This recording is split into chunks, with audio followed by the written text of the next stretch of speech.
best in 1981 when they were down here in the Sugar Bowl. Al? All right, Tim, so the band's departing the field. They have held the coin toss.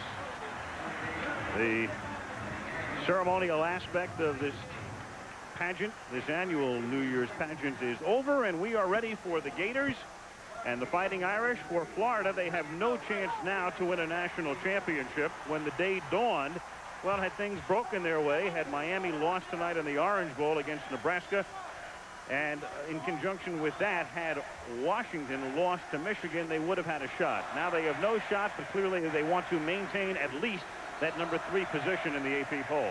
That could work for them too, Al, because I think it might loosen them up a little bit, and it might also reflect the looseness of Steve Spurrier, their coach. He takes it serious, but he doesn't take it too serious. He has a great offensive mind, and it's going to be a duel between Spurrier and Lou Holtz. Spurrier calls the offensive plays for an explosive, pass-oriented team with a great quarterback, young quarterback in Shane Matthews, and to see what Lou Holtz will do defensively, because in all honesty, Dan, they have not been able to get to the passer all year long, Notre Dame. Well, if you broke down the Notre Dame football team, you'd have to say that their offense was easily the best part of their team, and it's very, very solid. Their kicking game, very good, as we look at Rick Meyer walking the sidelines, but defensively is where Notre Dame was a huge disappointment. But offensively, led by that kid, they are as good as any team in the country. We do not anticipate a low-scoring game tonight as the Irish kick off. Hentrich sends it into the end zone, and Larry Kennedy will come out with it and stumbles at the 15-yard line. And that's where the Florida Gators will set up shop in the Sugar Bowl. Shane Matthews, one of the finest quarterbacks in the country, suffered some ligament damage to his knee on December 1st in their last game against Florida State. Underwent arthroscopic surgery. He's back. We will see Rhett, their number 1 back, but later. We'll explain that in a moment. McClendon starts. McNabb is the other running back. Everett and Jackson are the wideouts. Dean is the tight end. And those guys up front have been together for all 11 games.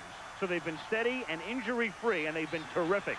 Matthews to put it up, throws underneath. Willie McClendon makes the catch, and he gets it out to the 24-yard line, a little short of the first down. It'll be 2nd and 1. Ridgely and Rod Smith make the stop as we take a look at the Irish defense. Carmela McGill up front with Ridgely, Young, and McDonald. They've been unable to get the pressure Holtz wants. Dubose is by far their leading tackler. He goes to the middle. Peterson moves up from second team to start with Covington on the other side. Clark, Carter, Smith, and Burris are in the Irish secondary. On 2nd and 1, here is McClendon, and he fights for a first down. Their number 1 running back, and there he is on the Gator sideline. Eric Rhett missed some classes earlier in December, and so as his punishment, Spurrier is not going to start him tonight, but Steve isn't going to punish himself that much. Rhett will be in before too long. I think as long as he stays on the side, it'll be in direct relationship to what goes on in the field, because he makes the difference when he's in there. So McClendon gets the start in the time being, and McClendon again is the ball carrier, but this time he is stopped at the line of scrimmage, and the tackle is made up front by McGill, number 89. It'll be 2nd and 10. And Lou Holtz again calling the defenses tonight. Notre Dame only had 11 sacks over the course of the season, and they lost a couple of key players. They lost Bryant Young for a while. They lost Eric Jones for the season against Air Force, so they really are not a strong pass rushing team. Tough against the run, but they're going to have to figure some way to get to Shane Matthews, or at least provide the coverage. 2nd and 10 from the 27-yard line. Matthews begins to stumble and then throws out of bounds, incomplete, intended for Alonzo Sullivan. It'll be 3rd and 10. Hey, guys, we talked about Notre Dame's new look, their uniforms, trying to pull a surprise. It's like Florida's making a fashion statement of their own here tonight.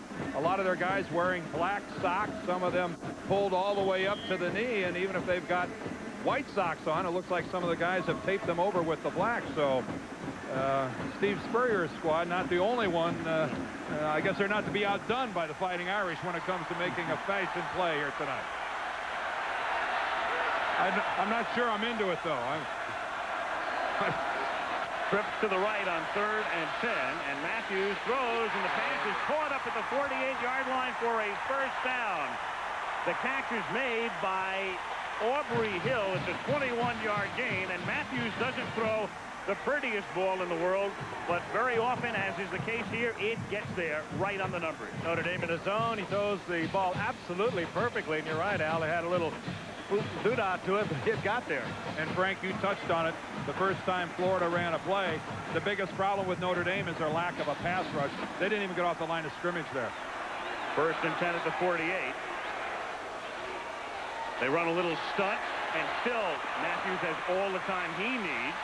Rolling to his right, and then the secondary does its job. And clearly the Notre Dame secondary is the biggest part of their defensive unit in terms of keeping this team in the game tonight, because up front you really can't expect them to get that much pressure against this Florida offensive line. It's really kind of surprising in your assessment, Al, which is absolutely right on, that the Notre Dame secondary has as many interceptions as they have. When you look across the back, you see 5, 2, 3, 1 interception. And they'll get a chance to make a play on the football tonight because Florida will put it in the air. And you can see there how the Irish fell apart the last 3 games. But, of course, a lot of that was due to the quality of their opposition. They played some good football teams. 2nd and 10. And Matthews again, the secondary does its job. He has to find a receiver underneath, and does, as Harris in Houston makes the catch at the 44-yard line of Notre Dame, but he's about 2 yards short of the first down, an 8-yard pickup. It'll be 3rd and 2. Again, keep in mind how much time Shane Matthews has. As all of this happens downfield, there's still no pressure on Matthews. He came out of the pocket. He didn't have to come out of the pocket. He just came out looking for somebody that might clear up on him, and he did. Frank, that's a perfect look at a pattern that you would rarely ever see in the NFL, because an NFL quarterback doesn't get that much time to stand back there and let a receiver go up, and back again. 3rd and 2, and they give it to McClendon. He goes to the short side of the field, picks up the first down, and takes it to the Notre Dame 26-yard line. Tackled by Burris. Willie McClendon, he can play probably in the NFL coming up. He's a senior. He is a big man. He's 6 feet, 223 pounds. You saw the quickness at the line of scrimmage. Now watch him. He makes a little hop to the inside, and great block on the outside by Dexter McNabb. And a little slip of a tackle there, and McClendon gets not only the first down, but he gets down close to the 25-yard line. He also gets a rest because Eric Rhett is back in the game, so the punishment lasts about 3 minutes. And meanwhile, the Notre Dame defensive coordinator over there is getting a little tight. Rhett, number 33 in the game. They sent him into the pass pattern. Look at this time from Matthews. He throws. The catch is made at the 19 by Dexter McNabb. He has all night to throw to Shane Matthews. Well, of course, my reference to the Notre Dame defensive coordinator is Lou Holtz, who, as we mentioned at the top of the show, has taken over everything. And you can call any defense you want, but when your defensive line isn't getting any farther into the backfield than that, Frank, nothing's going to work. Well, he's going with a 4-man rush, and they're not getting there. Troy Ridley came close, but he was about 4 or 5 seconds late getting there. And they're covering with 7 deep. They're trying to do it with a couple of linebackers and 5 defensive backs, and they're getting the coverage, but Shane is just picking them apart back there. Here's Eric Rhett, who led the conference in rushing. He takes it to the 15-yard line, and that should be enough for a first down. He is tackled by Smith. Rhett this season gained 1,109 yards and averaged 5 yards a carry to go with their great passing game. And this is really delighting a very pro-Florida crowd here in the Superdome. Guys, would you agree with me that having been here the last week and walking the streets of New Orleans, I'd say it's almost a 10-to-1 margin of the orange and blue festooned followers of the Gators than you see of anybody following the Fighting Irish. Well, we were on the French Quarter, Dan. They might have been in a better part of town than Notre Dame fans. 1st and 10 from the 15, and it's caught in the end zone. Touchdown, Willie Jackson. Look out. Oh, Willie Jackson emerged late in the midseason for Florida and Steve Spurrier, and he's found a good one. He's 6'1", 194 pounds. Born on my birthday, August the 16th. I kind of like that. Look that up in the research. Those Leos are awfully good. Same year? Well, almost. Now could have been my grandson, I guess. But he has really turned into a fine receiver, and he's given the 4 offensive wide receiver look of Florida a new dimension. Arden Krzyzewski for the point after. And it takes them 4 minutes and 20 seconds to march down the field. 85 yards, and they make it look very easy. Too easy. Another look at how St. Matthews is allowed to step up a totally unobstructed passing lane. And just a relatively easy touchdown, an easy drive, and an easy Florida lead. Already they're very happy with 10:40 to go in the first quarter. The Gators march down the field after taking the opening kickoff. Lead 7-0. Krzyzewski to kick off. Clint Johnson is back to receive for Notre Dame. And it's Johnson from the 5. Finds a seam up the middle, but loses the ball. It's taken in midair by the Gators. They have it at the 39-yard line. Myrick Anderson is the recipient of the fumble.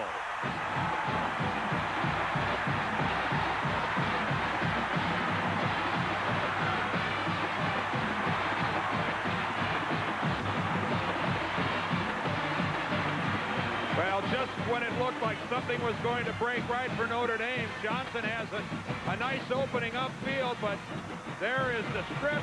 Look at the ball, never even hits the ground. Pulled right out of the air. Anderson gets it, and boy, already the Gators leading 7-0 and put Lou Holtz's club right up against the wall, and Rick Meyer hasn't even had a chance to take his offensive team out on the field yet. It was created by Del Spears' hit. And so the Gators are right back in business at the 39. They'll go to the air again, and why not? A ton of time for Matthews. He lost one, but it's picked off at the 1-yard line by Willie Clark. And that's a very important play as the Irish get it right back. A flag is thrown after the hit. There may be a personal foul tacked on as well. And the Irish are going to get the ball near midfield. That ball was underthrown by Shane Matthews. That could have been just as easily 6 points as Willie Clark, who probably is a name you should keep track of in Notre Dame football. He's going to go to the offense next year. Personal foul, unnecessary roughness. Defense, 15 yards, first down. Notre Dame gets 15 plus after Willie Clark with the blazing speed around 4-3 makes the pickoff and brings it out close to midfield. Alonzo Sullivan there called on Florida. Now watch Willie Clark, number 32. A lot of great players. There's one named Johnny Lujacker wore that number. You know, that's almost like a counterpunch in boxing. What looked like it was going to be a knockout punch ended up putting the hitter on the seat of his pants. That almost Notre Dame looking at 14-0 has an excellent opportunity. They bounce off the ropes, take it at the 47, and the big fullback Bettis picks up 6. He takes it to the 47-yard line, and let's take a look at the Notre Dame offense. Rick Meyer, he has a year of eligibility remaining. We'll get into it later. Nobody knows at this point whether he'll take it or not. He's had a fine season, and he has some very good running backs. Culver and Bettis, and we'll also see Brooks later. Smith and Dawson, the wideouts. Brown is the tight end. Knapp, Taylor, McGuire, Jerkovic, and that's the way he wants it pronounced, and Hall up front. 2nd and 4. Meyer throws. It's caught at the 45-yard line by Derek Brown, the tight end, and he takes it to the 36 for a Fighting Irish first down. And that is the one big tight end, and a good one it is. An All-American. He is about 6'6" and 250 pounds. Good blocker. He can move downfield, can take it deep if you want him to go deep. And a good-looking pro prospect, Derek Brown. You just take one look at him, guys. I mean, he might as well have NFL right across his chest. Some coaches slurping around the NFL looking at him. Notre Dame knows how to turn out the tight end from the 36-yard line. Meyer throws, and it's incomplete. Drills it over the middle. Intended for Derek Brown at the 23-yard line. And it'll be 2nd down and 10. Let's take a look at the Gator defense, and the offense gets so much of the attention. This defensive unit allows only 14 points a game. Culpepper, the left tackle 50, is an All-America. Then, as far as the linebackers are concerned, they have Anderson and Bartley on the outside. They're missing Falk, and so Robinson takes his place along with Miles inside. And the defensive backs, Will White is the key man there, an All-America last year, number 2, the free safety. Here is Bettis, and he gets taken down by Robinson on an open field tackle. A man taking Paul's place Polk is a big loss, but the Gator coaching staff feels that Robinson is a guy who can really come in and fill the bill tonight for them. And when you talk to Steve Spurrier, he wasn't even concerned. And in the videos that we watched, Polk was such a key man defensively, the big play man for them all season defensively. And Steve Spurrier nonchalantly said, well, we won't miss him that much. Eddie Robinson is a fine football player. Made a big play there. 3rd and 10 at the 36-yard line. Fake draw. Meyer throws, and that's incomplete at the 15. Irv Smith went up. He's the other tight end, and it's incomplete, but there is a flag down. I think it's going to be holding against Notre Dame. And I think Mickle was rushing from the backside and thought I saw him get dragged down. But it came on a 3rd down play, so chances are that this will be declined by the Gators. Jim Springer is the referee. Culpepper is looking over toward the bench for some help. He said, do you want us to decline it? And I would suspect they will. It makes it 4th down. Look at the inside move there at the top by Mickle, and he is just tackled. Penalty is declined. 4th down. But seeing that it brings up a punting situation, it's declined by the Gators, and Notre Dame will kick away. And what looked like a good drive ended up fizzling. Irish stopped at the Gator 36. 8:44 left first quarter. Florida leads 7-0. Jim Sexton to punt, and he figures to try to pooch it. Will White drops back deepest for Florida, though he's really in a position where he's not expecting it to be kicked toward him. He stands at the 15. The kick is not angled to the extent that Sexton would have preferred, and thus it winds up in the end zone for a touchback. And instead of pinning the Gators deep, that amounts to only a 16-yard net kick. And the Gators take it at the 20 with 8:38 remaining in the first quarter. 7-0 Florida. Their outstanding inside linebacker. He was hurt in their last regular season game, and he and some of the other injured Gators are on the sideline. Willie McClendon is back in the game as the ace back in this set. Florida has it at the 20. They lead 7-0, and it's McClendon who slips and then has to reverse direction and brings it back out to the 22-yard line for a gain of 2. Lou Holtz stays in the 4 down linemen, the 2 linebackers, the 5 defensive backs, and I think off what we saw a moment ago with Willie Clark's interception, he's just going to let Shane Matthews throw the ball, and whether he gets the pressure on him or not, he's going to look for the coverage, the interception that he's already got from Willie Clark. It's a dangerous way to go, but he also knows he does not have the people really to pressure Shane Matthews. He as much as told us that yesterday. Well, you saw something there you don't see often on AstroTurf. A guy almost slip and go down. And Rhett is able to get it back to Matthews as he gets clobbered, and Matthews turns it into a 1st down. How about that? As Anthony Peterson got so much penetration that time, he nearly took the ball out of Rhett's hand, but instead it's a 1st down for Florida. What? This is an abstract play here. Eric Rhett is 33. There is the pitch, and that is an intentional handoff, and it's a pass play all the way. That's a design play, but nifty work here by Matthews, tiptoeing down the sidelines to pick up that 1st down. That was a design play all the way. When it first happened, it looked like an accident. World's ugliest flea flicker. Yeah, that was 1st down at the 30. They run the draw. This is the play Holt fears as Dexter McNabb picks up 7 yards. Lou said of all the plays they run the draw the best, and it's a 7-yard gain here. It'll make it 2nd and 3. Well, certainly the best player on the Notre Dame defense is Demetrius Dubose. Number 31, he's normally an outside linebacker. Lou Holtz moves him into the middle, and you see the power of Dexter McNabb right there as Dubose was in position to be the guy delivering the hit, and yet he's the one who took the brunt of it. This is a physical Florida football team. McNabb again, he picks up the 1st down. Dubose has already made 5 tackles. This time Rod Smith makes the tackle, but the Gators moving again. 7:10 to go in the first quarter, and Florida number 3 in one poll and 4 in the other as the day begins, leading 7-0.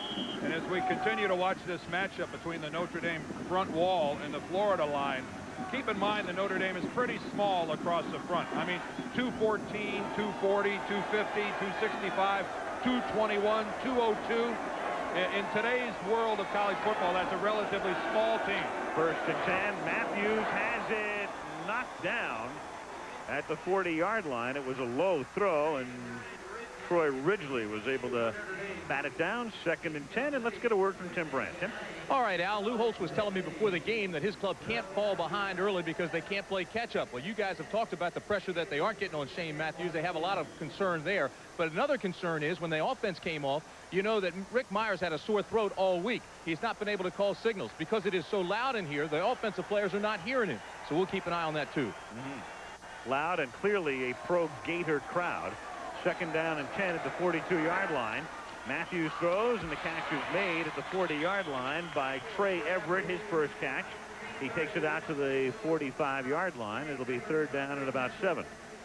Remember what we talked about the size of these guys. Really, Demetrius Dubose is a good size linebacker. He's one of those rare guys on the Notre Dame team that's pretty darn big. He's 6'2", 234. You see how he flows to the outside, and oftentimes how you'll see that middle linebacker overrun a play. He knew right when to stop. The back came to him, and he made the tackle. An excellent football player, Demetrius Dubose. 3rd and 7, Florida at its 45-yard line. Oh, look at that. Matthews all the time again. A juggling catch is made by Willie Jackson.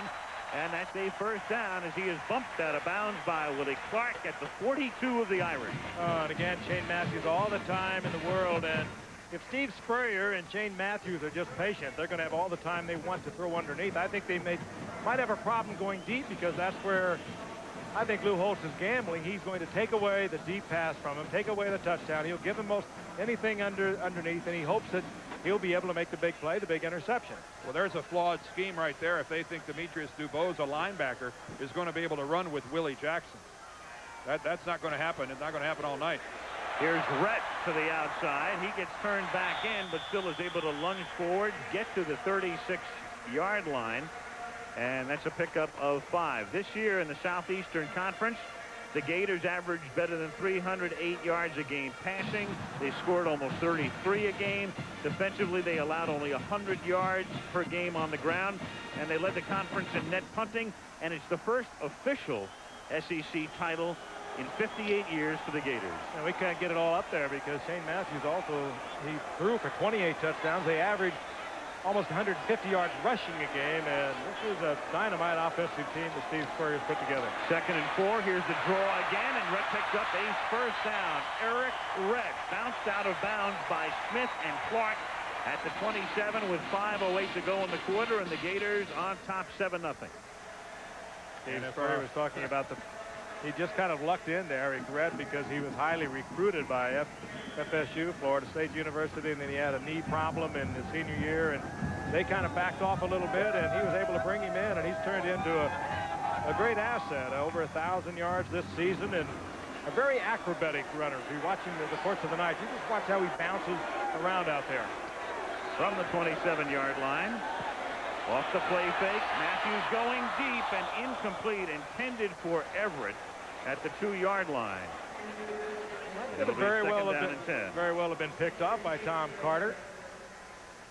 They're just taking away the deep, or trying to, with the zone defense.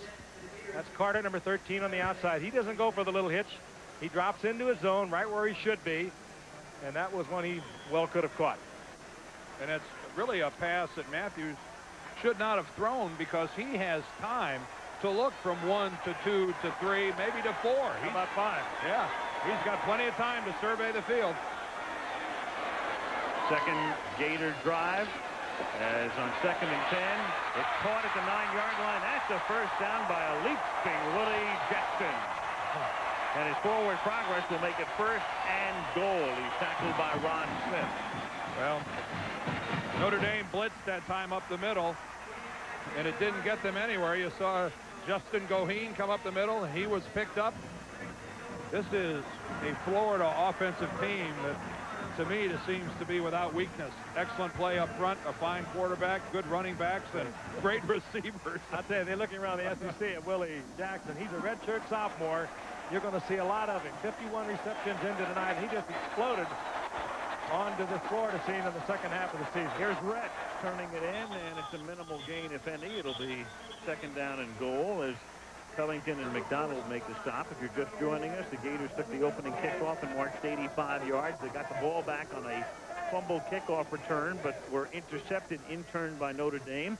Irish bogged down, and now the Gators on their second long drive of the evening, and 157 yards for Florida to 17 for the Irish, and the score is 7-0. Steve Spurrier won the Heisman in 1966 and was most valuable player of the 1967 Sugar Bowl. Second down and goal at the 9-yard line. And Jackson this time almost makes a leaping one-handed catch. Boy, in the old days of Stickum, he might have had that. What Shane say? Should have had it. If he'd have been wearing Fred Biletnikov's hand, he would have caught that pass. It would have stuck to it. He made an unbelievable effort, and he almost came down with what most certainly would have been the catch of the night. Look at that. He had it by the tip. Oh, that's almost pretty. got it back in. Good work, guys. That's a great catch. That's beautiful. Jackson tonight has already caught 3 balls for 47 yards. Third and goal at the 9. Everybody into the pattern. Well, look at this.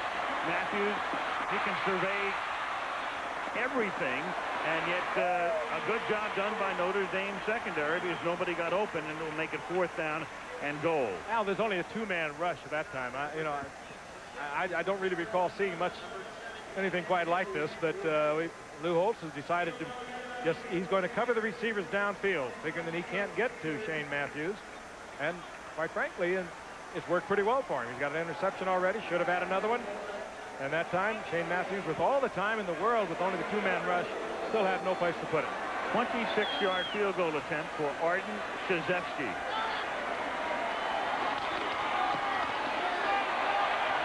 And he splits the upright at the Superdome in New Orleans, where the first quarter of the USF&G Sugar Bowl has been totally dominated by the Gators of Florida. A look at Bourbon Street.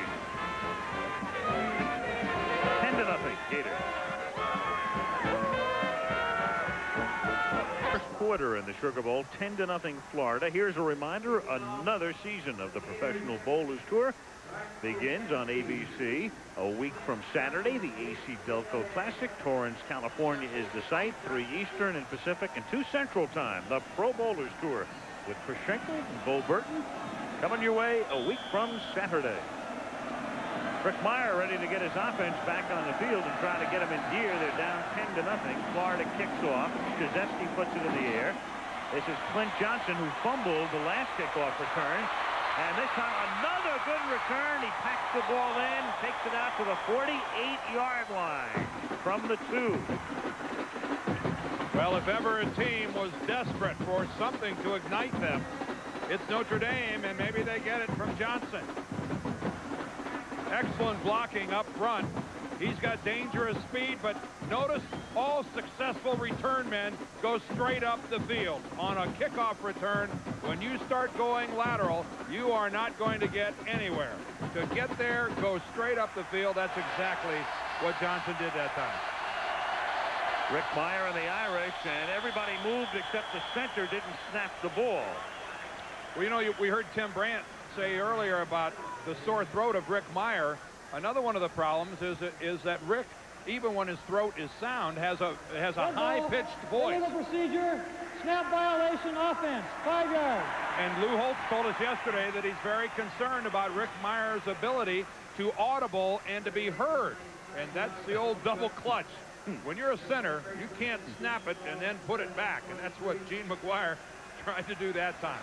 But it's going to be a strain for Meyer to be heard tonight. 1, because of his voice. 2, because of the cold. First and 15, he hands it to the big fullback, Bettis. Jerome Bettis, who weighs around 247 pounds, is tackled by Brad Culpepper, number 50. Bettis has emerged as their key man out of the backfield. They also have Rodney Culver and as well Tony Brooks, the senior from Tulsa, Oklahoma. There's Brad Culpepper, number 50 in the middle. And we talked to him yesterday, and he said, boy, this is really something I'm looking forward to. The biggest line I've seen all year, the biggest backs I've seen all year. All I can hope for is to get there, hang on, and wait for help.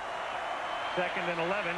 Meyer, after trying to set up the screen, throws underneath, And this is Tony Smith, who is their leading receiver. He caught 42 during the regular season, but he is about 4 yards short of the first down at the Gator 45-yard line.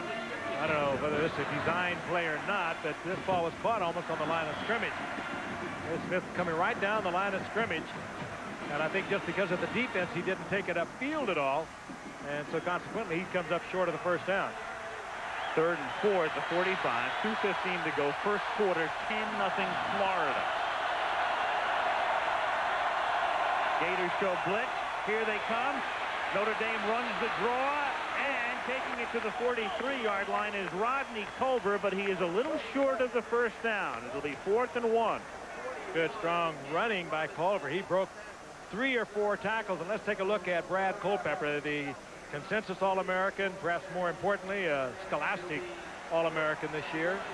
Playing off the block, fighting back, getting in on the tackle, and dropping Culver short of the first down, and Notre Dame will go. They're down 10-0. They figure, hey, defensively they're going to give up a lot of points. They just have to get into a shootout and score more than Florida. If they're going to win, they have to win offensively. They got to go for it. Straight T formation here, and they give it to Bettis. Flags all over the joint. For the moment, he gets the first down to the 39-yard line, but Mahalko, number 35, who was lined up in the Notre Dame backfield, may have jumped. Yeah, this may be a motion against Notre Dame. Let's see. Red ball. Illegal procedure. Offense. 5 yards. What a killer. What a killer. And I think at this point, you go ahead and punt away now. There's no question about that. And they'll bring the punting team on, I'm quite sure. Yeah, I agree with you, Frank. They really don't have much of a choice here. You can't turn it over at midfield because you failed on a 6-yard attempt for a first down. When it's 1 yard, that's, the odds are much more in your favor. They don't have much of a choice but to kick it. Meyer's voice problem might be a major problem. We've seen this about 3 jumps already tonight, and that could be coming and directly related to Rick Meyer, just not communicating. Greg Hendrick is able to field the snap on a bounce and get it away. Jackson was back there, but he lets it bounce at the 16-yard line, and the Irish down it at the 17.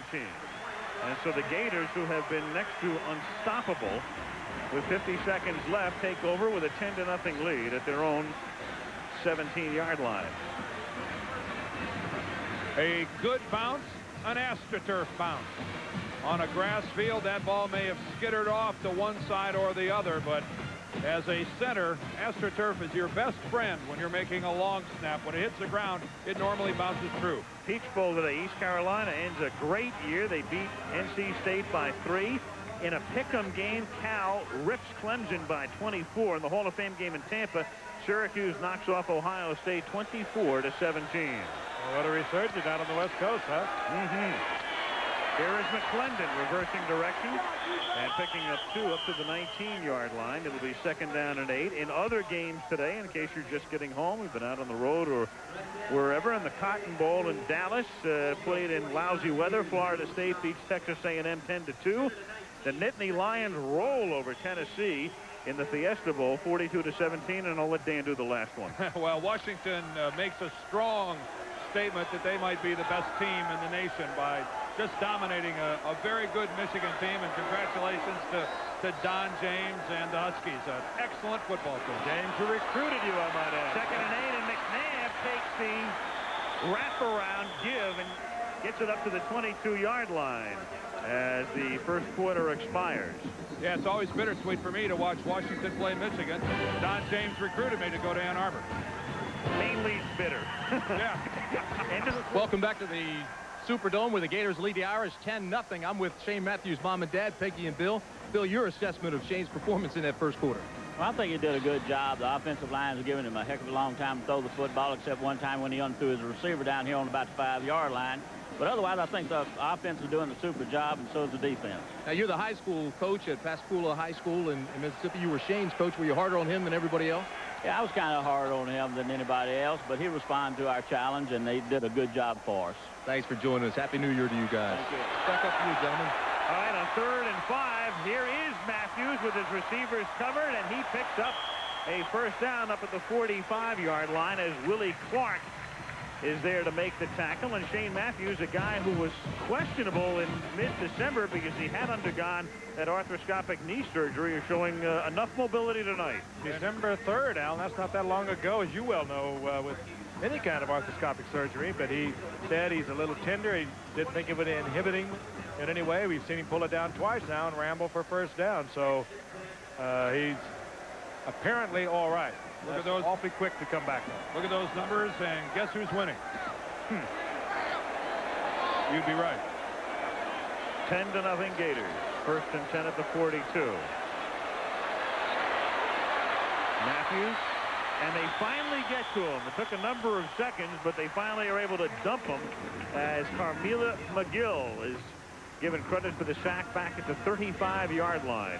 Again, that's just good coverage downfield as Notre Dame continues with whatever they decided they were going to do, and that is a 4-man rush, and that's about it. Maybe once every 5 plays or so they'll bring a linebacker. But he has all the time in the world to throw it, and that was just good coverage with the Notre Dame zone defense deep downfield. 2nd and 16. I'll tell you that Lou Holtz could wear out a couple of pedometers in the course of a game. Up and down and back and forth. How about that guy that carries the wires and runs along with him? Yeah. He needs a sub. The catch is made by Jackson at the 42. And he, with some nifty footwork, squeezes an extra yard out of it to the 41-yard line. Matthews took a hit after the pass and is a little slow and moving back upfield. Oh, I'll tell you, that was a beautifully thrown pass to Willie Jackson. I know they have worked on this time and time again because that ball was thrown before Jackson made his break. Underneath the zone, and that's where they should be hitting because Notre Dame is going to take anything big away from them. But that was beautifully thrown. You know, this Florida team has a galaxy of receivers. They have them everywhere. 1st and 10 at the 41-yard line. And Rhett gets popped in the backfield. That's a loss of a yard, maybe 2. At the 43-yard line, Devon McDonald, the senior from Paterson, New Jersey, the defensive end, makes the hit. Interesting to watch this as Lou Holtz, the old Fox, is trying to do something with the defense tonight that is really a gambling type of thing. He's going to let Shane throw that football. He's going to take away anything deep, and he's going to let him throw it underneath, and he's going to look for the big play. The big play, of course, the interception.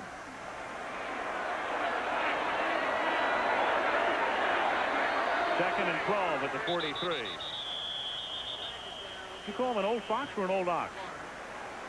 Oh, I've known Lou for so many years you have now. He's a cagey guy. Good ball. Delay game. Offense. 5 yards. And this young man, I tell you, he's rising in the world of collegiate coaching. Very imaginative, and I think it's going to be kind of interesting to watch what he does tonight. If Shane Matthews continues on the rate he's going to go, the guy's record may be in jeopardy for the Sugar Bowl, and this is him. He set that record back in 1967, 352 yards. And Shane, I got a feeling he's going to be very close to it before this night's over. It's on number 1 Miami leading 13-0 at home in the Orange Bowl against Nebraska. 2nd and 17. Matthews throws. Jackson makes another catch, and it's enough for a first down. He's bounced out of bounds by Willie Clark at the 27-yard line. Well, you can't give up that kind of a pass when you're playing a deep zone. And there was coverage. It was all inside. But again, a good delivery by Shane Matthews. And Willie Jackson is looking great. That's just poor coverage, though. That was a zone defense. Somebody had to be in that zone, and they just weren't. Willie Jackson already 5 catches, and this game is not 18 minutes old at this point. 12:28 to go in the half. 10-0 Gators. Matthews on 1st and 10. Matthews throwing, and it is knocked down at the goal line. The pass intended for Harrison Houston, and Tom Carter got back there to knock it down. A man who had 5 interceptions during the regular season. I know one thing for sure. Lou Holtz has to figure out a way to get somebody in the vicinity of Shane Matthews. They can't count on this kind of coverage every play. And Tom Carter, their best corner, gets back in there and almost does intercept the pass. But they are going to have to start sending 6 and 7 people after Matthews. You know, you got a quarterback who had knee surgery. His mobility is down some. If you're going to lose a football game, Lose it aggressively. Lose it gambling, going after the guy. Another four-man rush, and they don't even get close. 2nd and 10. Alonzo Sullivan to the 18-yard line, and they've been running those little stunts, and those are doing no good at all the time in the world again for Shane Matthews. That's where they wanted him to go in the last play. He tried to take it deep into the end zone, and he almost had it intercepted as Lou Holtz really was kind of luring him into the trap to throw another deep pass for an interception. But they come right back with the same pattern, and they go to Sullivan underneath, and he's putting up some major numbers early in this game. 3rd and 1. At the 18-yard line. Eric Rhett picks up the first down. He is tackled at the 13-yard line by Rod Smith. And the Gators, at least for the Notre Dame defense, unstoppable tonight. Boy, how about the body lean Rhett uses when he runs? Steve Spurrier told us yesterday that when we have team scrimmages, I have to hold him out sometimes because he hurts our guys. That normally during a scrimmage, 1 or 2 of our defensive guys end up having to come out of there because they either banged up a shoulder or a neck trying to collide with Eric Rhett. He is a powerful back. 1st and 10 at the 13-yard line. Here's the draw. Here is Rhett. He gets to the 7-yard line. Young makes the tackle with 11:15 to go in the first half.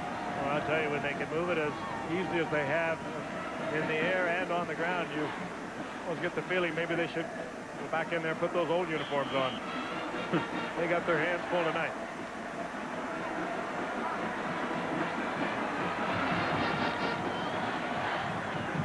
Brian Young comes out of the game, needed an equipment change, so he is spelled up front by Roush at 2nd down and 4, and Matthews is going to take a timeout.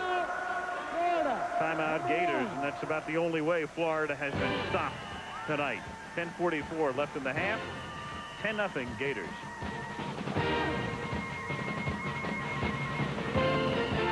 And the Mississippi River in New Orleans. I might get on the Delta Queen and take it home. I'll just sail right up the Mississippi. What a beautiful town New Orleans is, and full of fun people. We've had a great week. 2nd and 4. Matthews throws. Before we get mail, I think the Delta Queen is up in Cincinnati. It's the, what is it, the Natchez down here? Oh, they've got, well, they come and they go. The Delta Queen That's comes true. down here. It's Cajun Queen.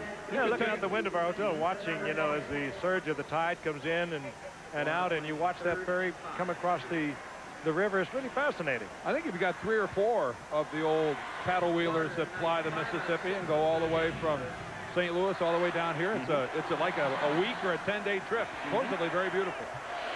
3rd down and 4 at the 8-yard line. Gators on top 10-0. Matthews. And that's incomplete. He tried to get it into the corner of the end zone to Trey Everett, but he was covered as Notre Dame keeps dropping everybody back, and Willie Clark throw out of the coverage.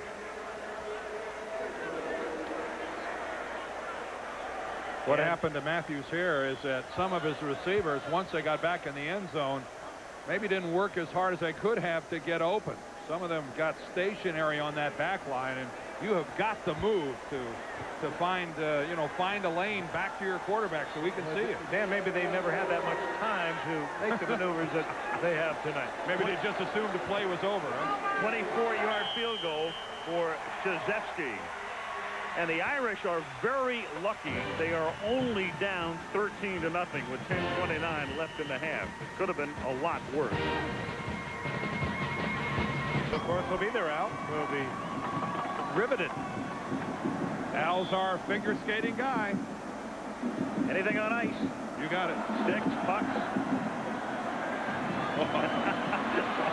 How true that is. At the 15-yard line, Rodney Culver brings it back up to the 37.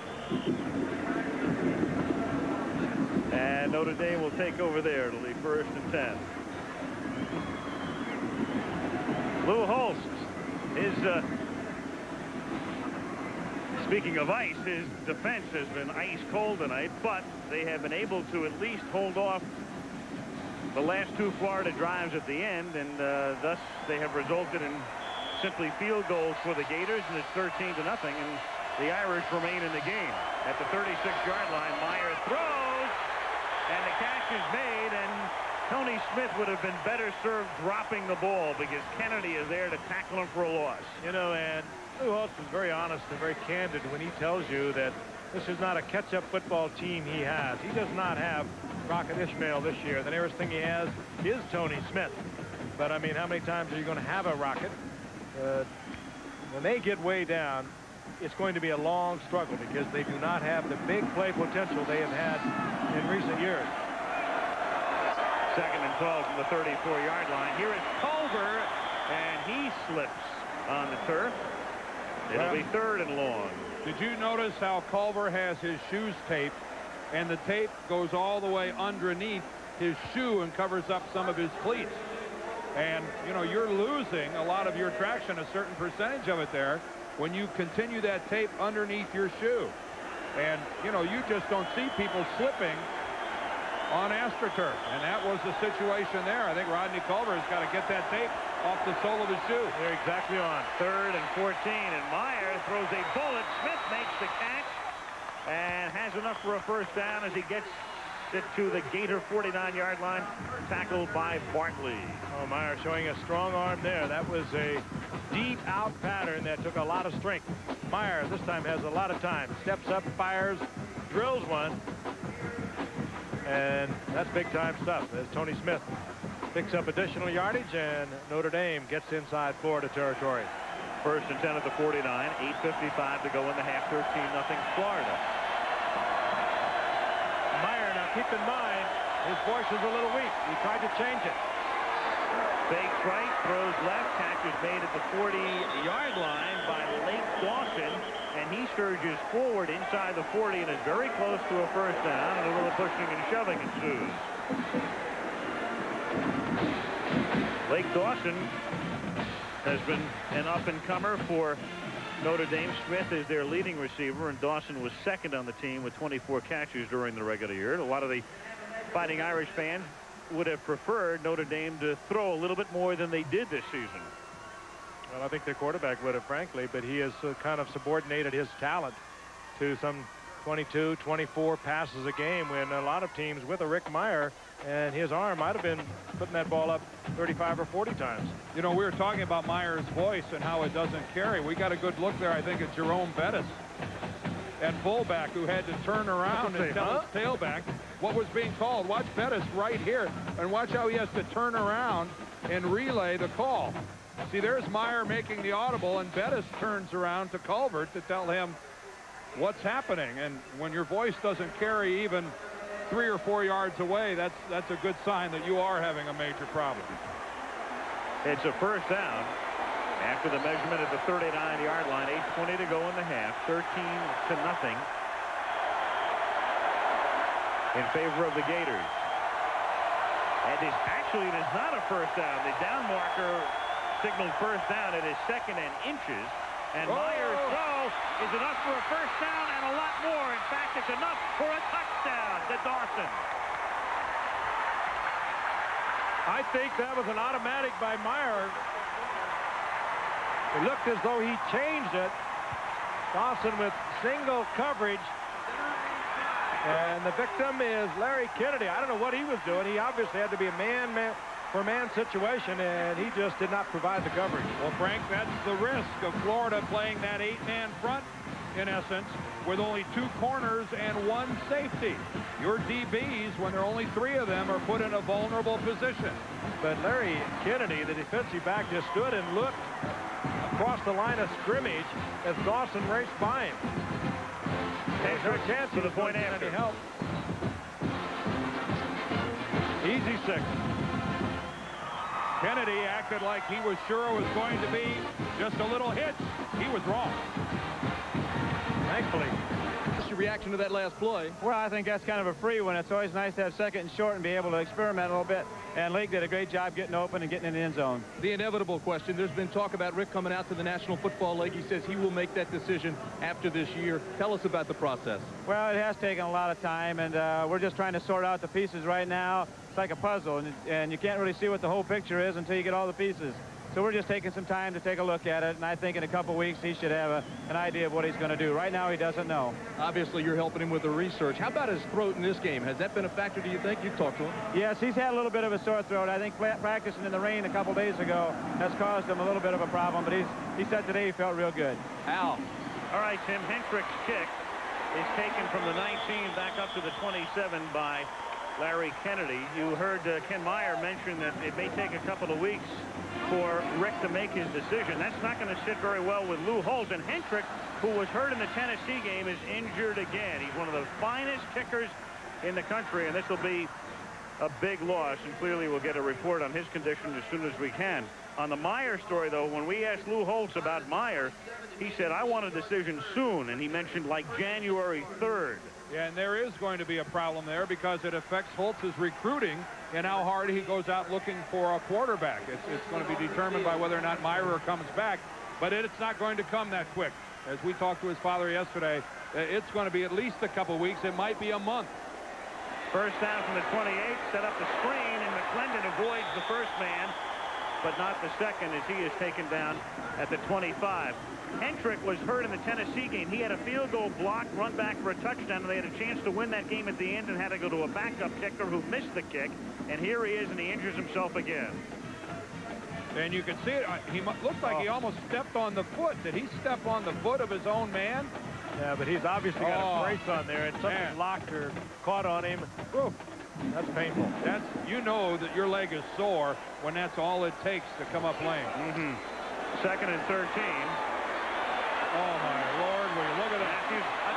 Well, and then he goes down. Everybody's covered, and Matthews, and I think his mobility is clearly quite limited now as he decides to go down to the 16-yard line. I think Matthews really caught that knee and hurt him. Yeah. But the last time he carried the football for the first down, ran down the sidelines for the first down, he limped back to the huddle after that. So he's got a very sore knee. But again, Notre Dame thinking only coverage, no pass rush. 2 men at the line of scrimmage. 9 guys back in his own defense. And Shane has 5, 6, 7, 8 seconds. Still no one is open, and he has to go down to protect that knee. Third and 21 from the 16. Here's a little screen. McClendon makes the catch at the 16. And McClendon gets it up to the 27-yard line. He's still considerably shy of the first down. And the Gators will have to punt as Matthews comes limping off. And I'll tell you, that's an unlikely call against that kind of a defense. A conservative one, indeed. Miami, number 1, leading at the half, 13-0 at the Orange Bowl. And here, Florida, 3rd in one poll, 4th in the other, leading Notre Dame 13-7. And as hard as this seemed to believe just 10 minutes ago, Notre Dame's going to get the football back with a chance to take the lead before halftime, a half where they have really been physically dominated by Florida. Shane Edge, as a freshman, one of the best kickers in the nation this year, 43.3 is average. This was not an artistic kick, but it will look pretty good on the stat sheet when it's finally finished bouncing and rolling out of bounds down at the 27-yard line. A 46-yard boot for Edge. 5:35 to go in the half. Superdome, New Orleans, the Sugar Bowl, 13-7, Gators.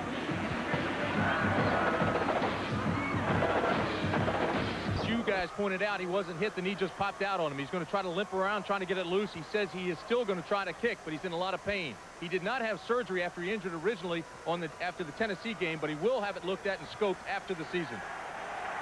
And as we pointed out, it's already been a critical loss in that game against Tennessee when Hentrick couldn't kick at the end. Who knows tonight? At the 27-yard line on first down for the Irish, it is Rodney Culver who picks up 4 before he is stopped by Brad Culpepper. And all of a sudden, what looked like a certain laugher for Florida has begun to tighten up on them here a little bit. At the closing minutes of the first half, we're down to just a little bit over 5 minutes left in the first half, and Notre Dame has started to come alive offensively. And we see Tony Brooks for the first time in the game, number 40. He gained almost 900 yards this season. He takes the little toss. And Tony Brooks picks up the first down, taking it up to the 40-yard line. Stopped by Ephesian Bartley and Larry Kennedy. We'll go right back to the very top of the game when Lou Holtz said he was going to let his defensive players do what they could do. They're not good pass rushers, so he has dropped them off into coverage, and it is a very dangerous thing he has done, but Florida's been unable to take advantage of it. They've only got it into the end zone one time, even with all the time in the world to throw the football.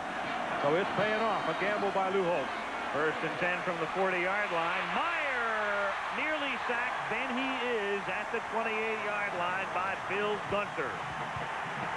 Bill Gunter is actually starting in place of Harvey Thomas, the talented defensive end who broke his leg on a moped accident a couple weeks ago. And he just comes in around the corner, and Meyer just took too long and didn't sense Gunter coming and didn't step up to get away from it. Things were solid up in the middle. You see absolutely no penetration at all, but then Gunter comes around from the outside and makes a big play for the Gators. And McCoy finishes them off, though Gunter should get credit for the whole sack, at least a half. Meyer flings it over the middle. Is the catch made at the 46? It is.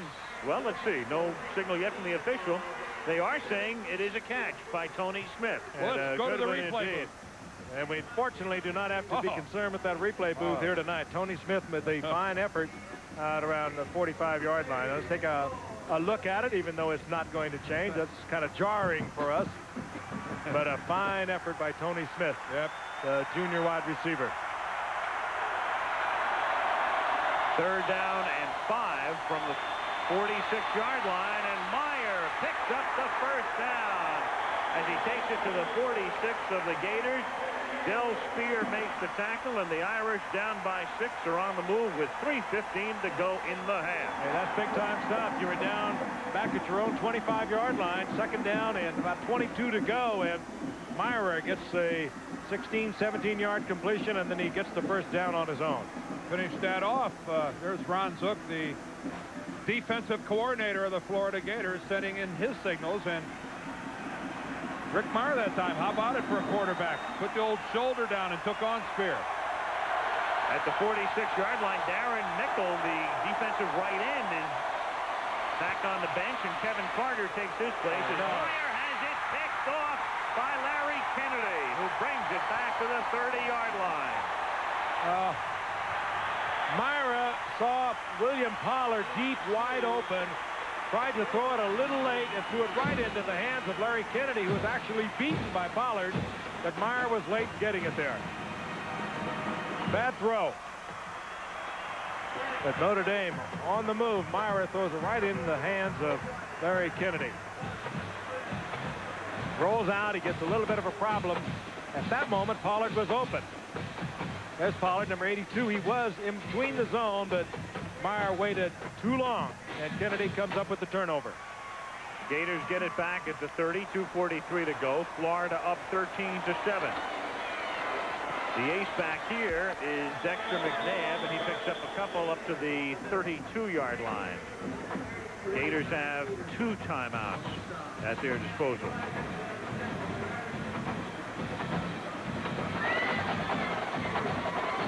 Florida Gators 10-1 during the regular season. The one was a loss at Syracuse, and the only game they played on turf and indoors this year. Similar circumstances tonight at the Superdome. A college program that have done their part in stocking the NFL. Getting it back from McNabb is Matthews, and then he goes deep, and there is contact, but it is incidental contact as Alonzo Sullivan bumps into Willie Clark. No flag, simply a long, incomplete pass. 3rd down and 8. And the Holtz defensive philosophy working once again. Take away the deep thing. There was a possibility, had that ball been thrown well to Alonzo Sullivan. He was streaking. Now he picks up deep coverage, man-for-man coverage, Willie Clark. But Willie Clark, again, we talked about him earlier. 4.3 speed, will probably be on offense next year, right with Alonzo Sullivan. And in effect, Shane Matthews had to throw it away. 3rd and 8, 1:59 to go in the 1st half. And Matthews has to spend a timeout here. Not a very judicious use of a timeout. It's the 2nd time he brought him up to the line and had to call a timeout. 1:59 to go in the half. 32-yard line. Matthews picks up the first down on the pass to the 48 to Willie Jackson. That's a half dozen catches for him tonight, tackled by Smith. And the Gators have just one timeout remaining. Willie Jackson goes and gets the football, doesn't he? I mean, this guy doesn't wait for a ball to just be between the numbers to be catchable. This guy will go get it up, down, low, behind, in front. He's showing the nation something tonight. Kid who stayed at home from Gainesville. And only a sophomore. And good size, too. Right up there. 6'1", 190-pounder. On first down, catch is made. This time it's Alonzo Sullivan, and he steps out of bounds at the 43-yard line to conserve some clock with 1:37 left. I'll tell you, this is what the Notre Dame defense will give you. And now they are starting to patiently take it instead of trying to take it deep. They have taken away the deep thing on the outside. They've taken it away in the middle, but you can get 8, 10. You can get the hits to the outside. And if Florida is patient, they're going to not put up a whole lot of numbers, but they're going to keep the ball all night. And they should be able to win the football game. 2nd and 2. Red on a draw. That's a first down. He takes it to the 36-yard line, and the clock momentarily stops for the first down with 1:31 left in the half. DuBose in on the hit, and DuBose also shaken up.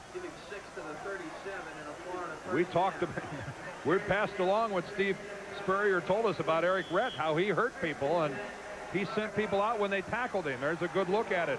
DuBose heads out after colliding with Rhett. Pete Persich comes in to take his place. Here's Sullivan again. And Sullivan for a gain down to the 20-yard line and another first down. And keep in mind, this is college football. The clock stops when you pick up first down yardage, unlike the NFL. And Demetrius DuBose appears to be much worse for the wear over on the sideline. And that would be a colossal loss for Lou Holtz's defensive unit, their best player. This is going to be a total bend defensive night for Notre Dame, and Florida now starting to take advantage of They come on the blitz, and Matthews' pass is out of bounds, intended for Willie Jackson at the 2-yard line, covered by Smith, and that time the Irish came with 6. Yep, and that's what they have to do. They've got to mix it up to the point. You saw that Edge had to get rid of the football.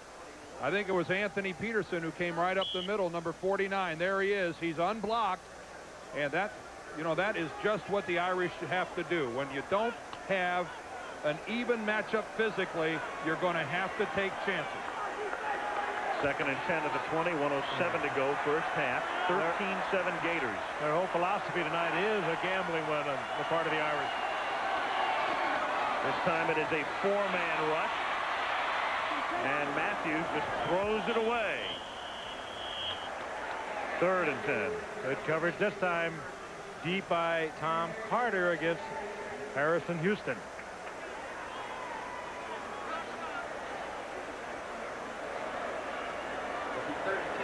Interesting to watch Lou actually calling the defenses from the sidelines.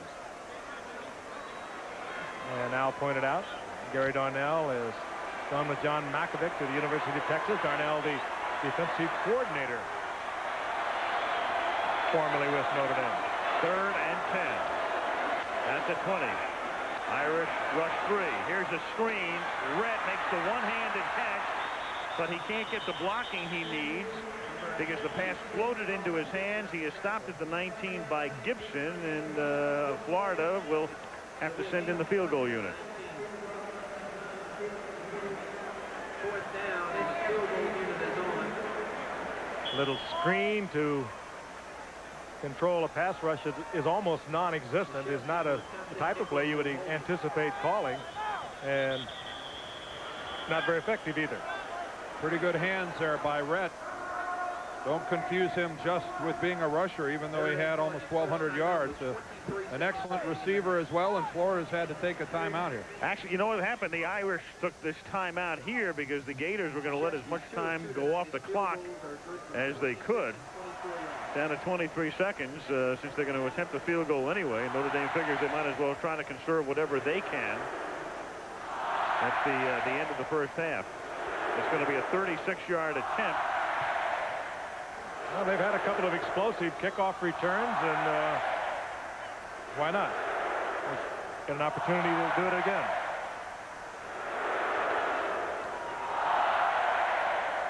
Krzyzewski will be attempting a field goal. He's made one from 26. He's made another from 24. What a great city for a bowl game. They get into it.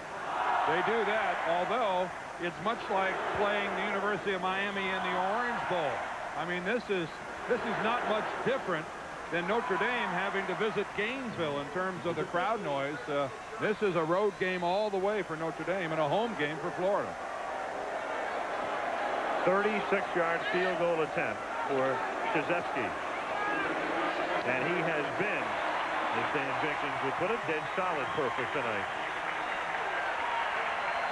3 field goals, 3 attempts, 20 seconds remaining, and it is 16-7, Florida. And again, Lou Holtz is letting it stretch. When they get down close inside the 20, well, that's when they've been tightening up, and Florida unable to get it into the end zone, having to settle for the field goal.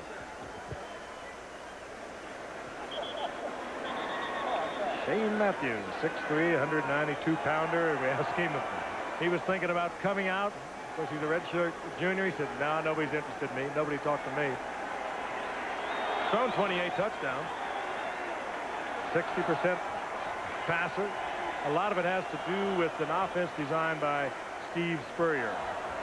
Brilliantly conceived, more of a professional type of offense than you see in the college game today, and a reflection of this man who was the #1 draft pick of the 49ers and spent 10 years in the NFL.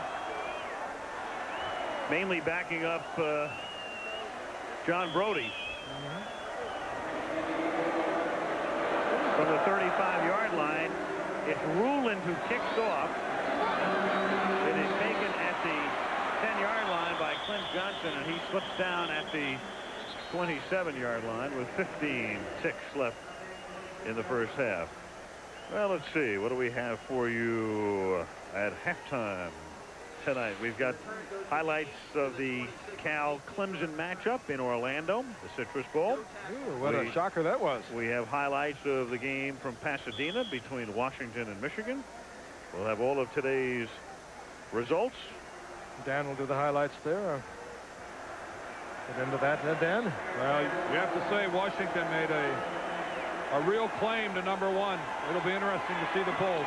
From the 26-yard line, Myers throws. Culver makes the catch. He's tackled up at the 33-yard line, and Notre Dame is going to take a timeout to get off one final play before the gun. Timeout, Notre Dame. Notre Dame had hoped not only to win tonight's game simply because you want to win every game you play, but here's a team that's taken a little bit of heat. And when you think about it, Notre Dame is granted a pretty exalted status in the world of college football, and they are probably the only at-large #18 team that could be invited to a big-time bowl like the Sugar Bowl, because they are Notre Dame. And a lot of people said, hey, wait a second, what are they doing here? Why not Penn State, or why not a team that other people felt were more worthy of it? They have a huge national following. And you ever see a team so down with a 9-3 record? No. With the level of competition that they take part in every year. 9-3 doesn't get it in South Bend. No, it doesn't. But it gets you into the Sugar Bowl is what it does. Yes, it does. Because they have such a large national following. They're good for television. Let's be realistic. No question. And it's not like they're a bad football team. Nope. They aren't that. 5 seconds to go. This should be the final play of the half. And they keep it on the ground, and they give it to Bettis. And as the clock runs out, down he goes at the 44-yard line. That's interesting to call a timeout to run a draw play. Yeah. Oh, well. So's the defense interesting tonight. It'll get more interesting in the second half. Halftime. USF&G Sugar Bowl in New Orleans. At the half. Cole Pepper, the defensive tackle for the Gators. Consensus All-American. Kickoff fielded by Clint Johnson for Notre Dame as we start the third quarter, and he gets leveled up at the 30-yard line. The tackle is made by Lex Smith, a one-time quarterback, now a defensive end. ABC Sports presentation of the USF&G Sugar Bowl is being brought to you by Dodge, a division of Chrysler Corporation, and by USF&G Insurance, protecting your business, home, Auto and Light. First down, Irish at the 30-yard line as they begin in the I. And start on the ground.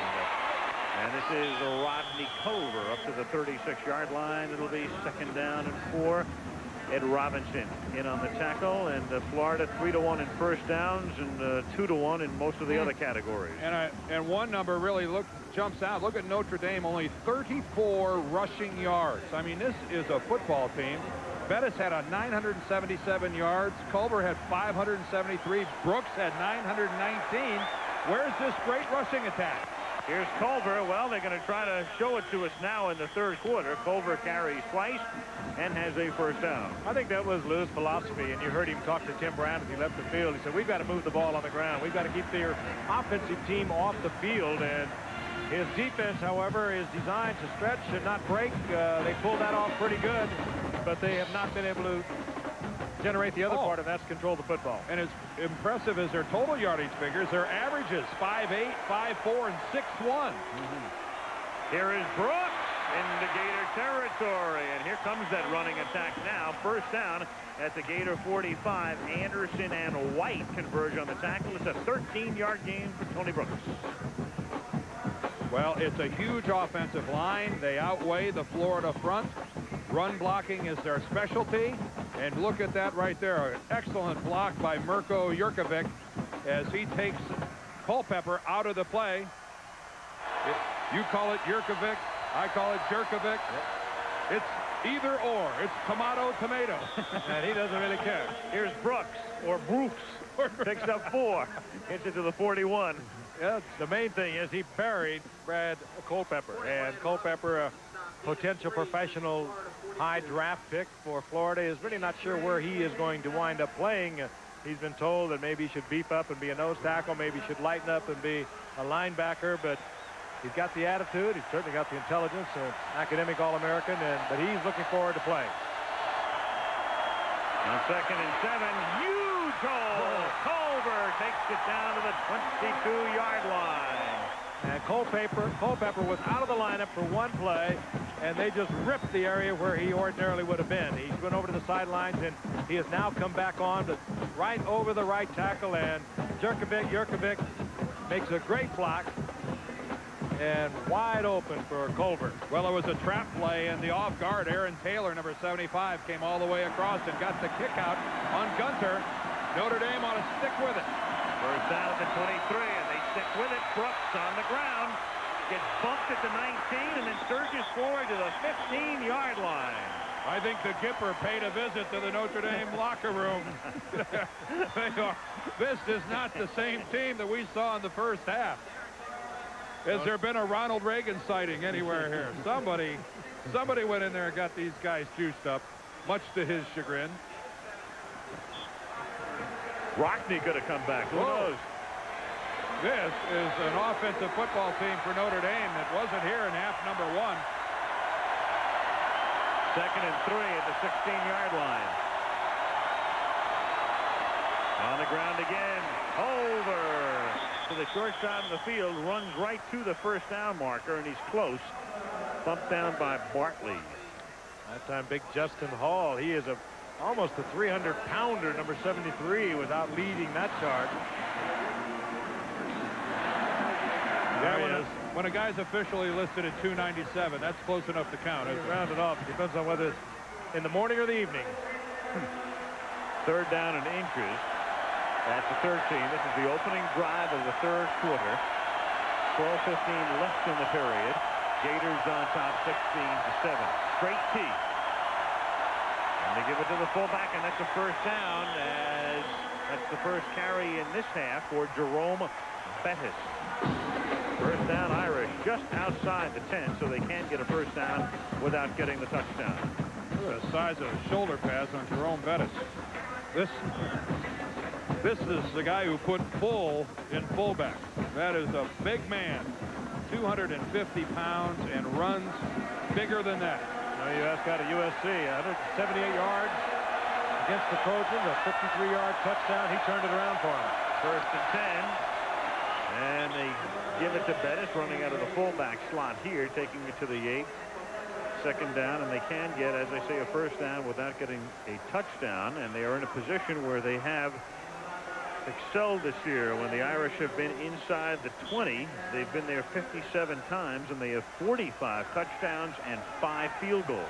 And that's a reflection of their size, wouldn't you say, Dan, and the big bruising fullback? And it also has to do with execution. I mean, that is remarkable, I think. 45 touchdowns out of 57 trips inside the 20. That'd be remarkable inside the 10. 2nd and 8 from the 9. Brooks takes it to the 6, so it'll be 3rd down and 5 for the first, and almost 6 for the touchdown as Robinson makes the tackle. You see Brooks carry the football. Now, he's about a 220-pounder and over 900 yards rushing, and then they can hammer you with Culver behind that big line, and then they bring the big man, Bettis. They're tough to deal with in short yardage situations. 10 plays on this drive, everyone on the ground. 3rd and 5. Meyer on the option, keep, and that's no gain. He is stopped at the 6. There's a flag down. And it came in late from out of the secondary.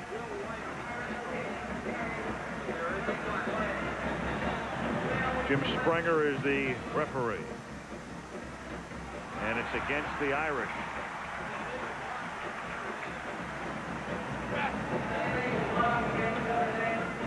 Indication of a chop block against Notre Dame, and they're going to discuss the options with Culpepper. Well, seeing that it brings up 4th down, you could see Culpepper say to decline it. Below the waist, penalty is declined, 4th down. Now, here's where Notre Dame is in a tough spot without a kicker. They need a touchdown and a field goal to take the lead. Well, they're going to trot somebody out here to try and kick it. And here is the damage that was done, the illegal block. Here is Kevin Pendergast, who was recruited from the soccer team. He did kick against Penn State, and this is a 23-yard field goal attempt, and it is good. That's a good drive for Notre Dame to come out, take the football, hold it for 5 minutes, gripping the defense of Florida, putting themselves back into the football game emotionally as well as physically. And then at least forced into duty, his only playing time during the regular season, a kickoff at Penn State.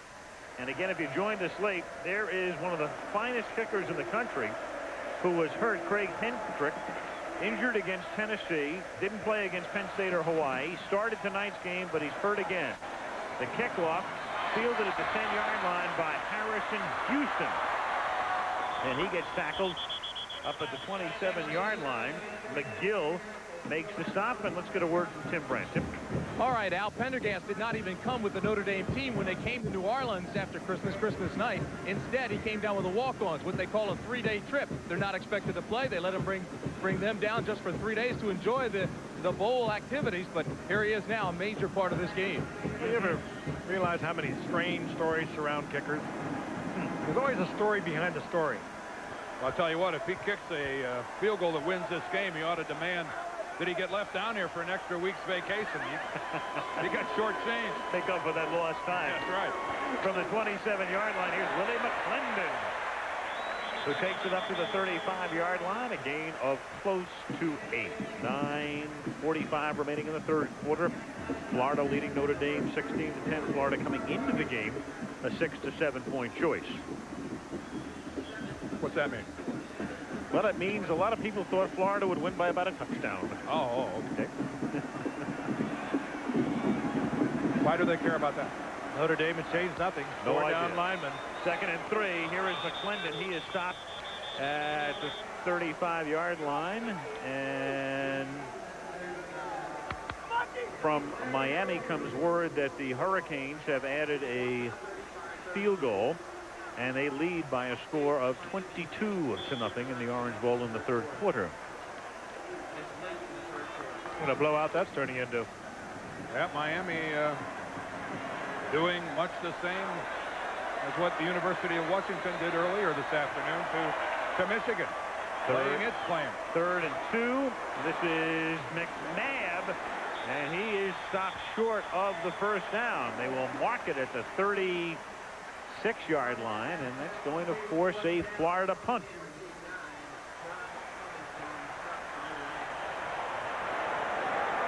I don't know if they're going to bring the sticks out here or not. The Florida guys. Oh, there's a acting flag like down, they gotta- too. There's a marker that emerges after the unpiling of the players. Well, we get the signal of a penalty, but we don't get a direction. It's a referee's timeout. I think we're going to sort things out here. It's a good idea.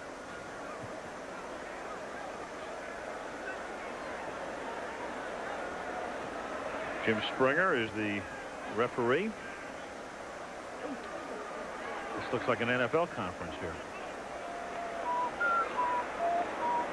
Well, Lou has probably already perceived that it's going to go against Florida, and he wants to take it. Back him up. 12 men on the field. Offense 15 yards from the previous spot. Third down.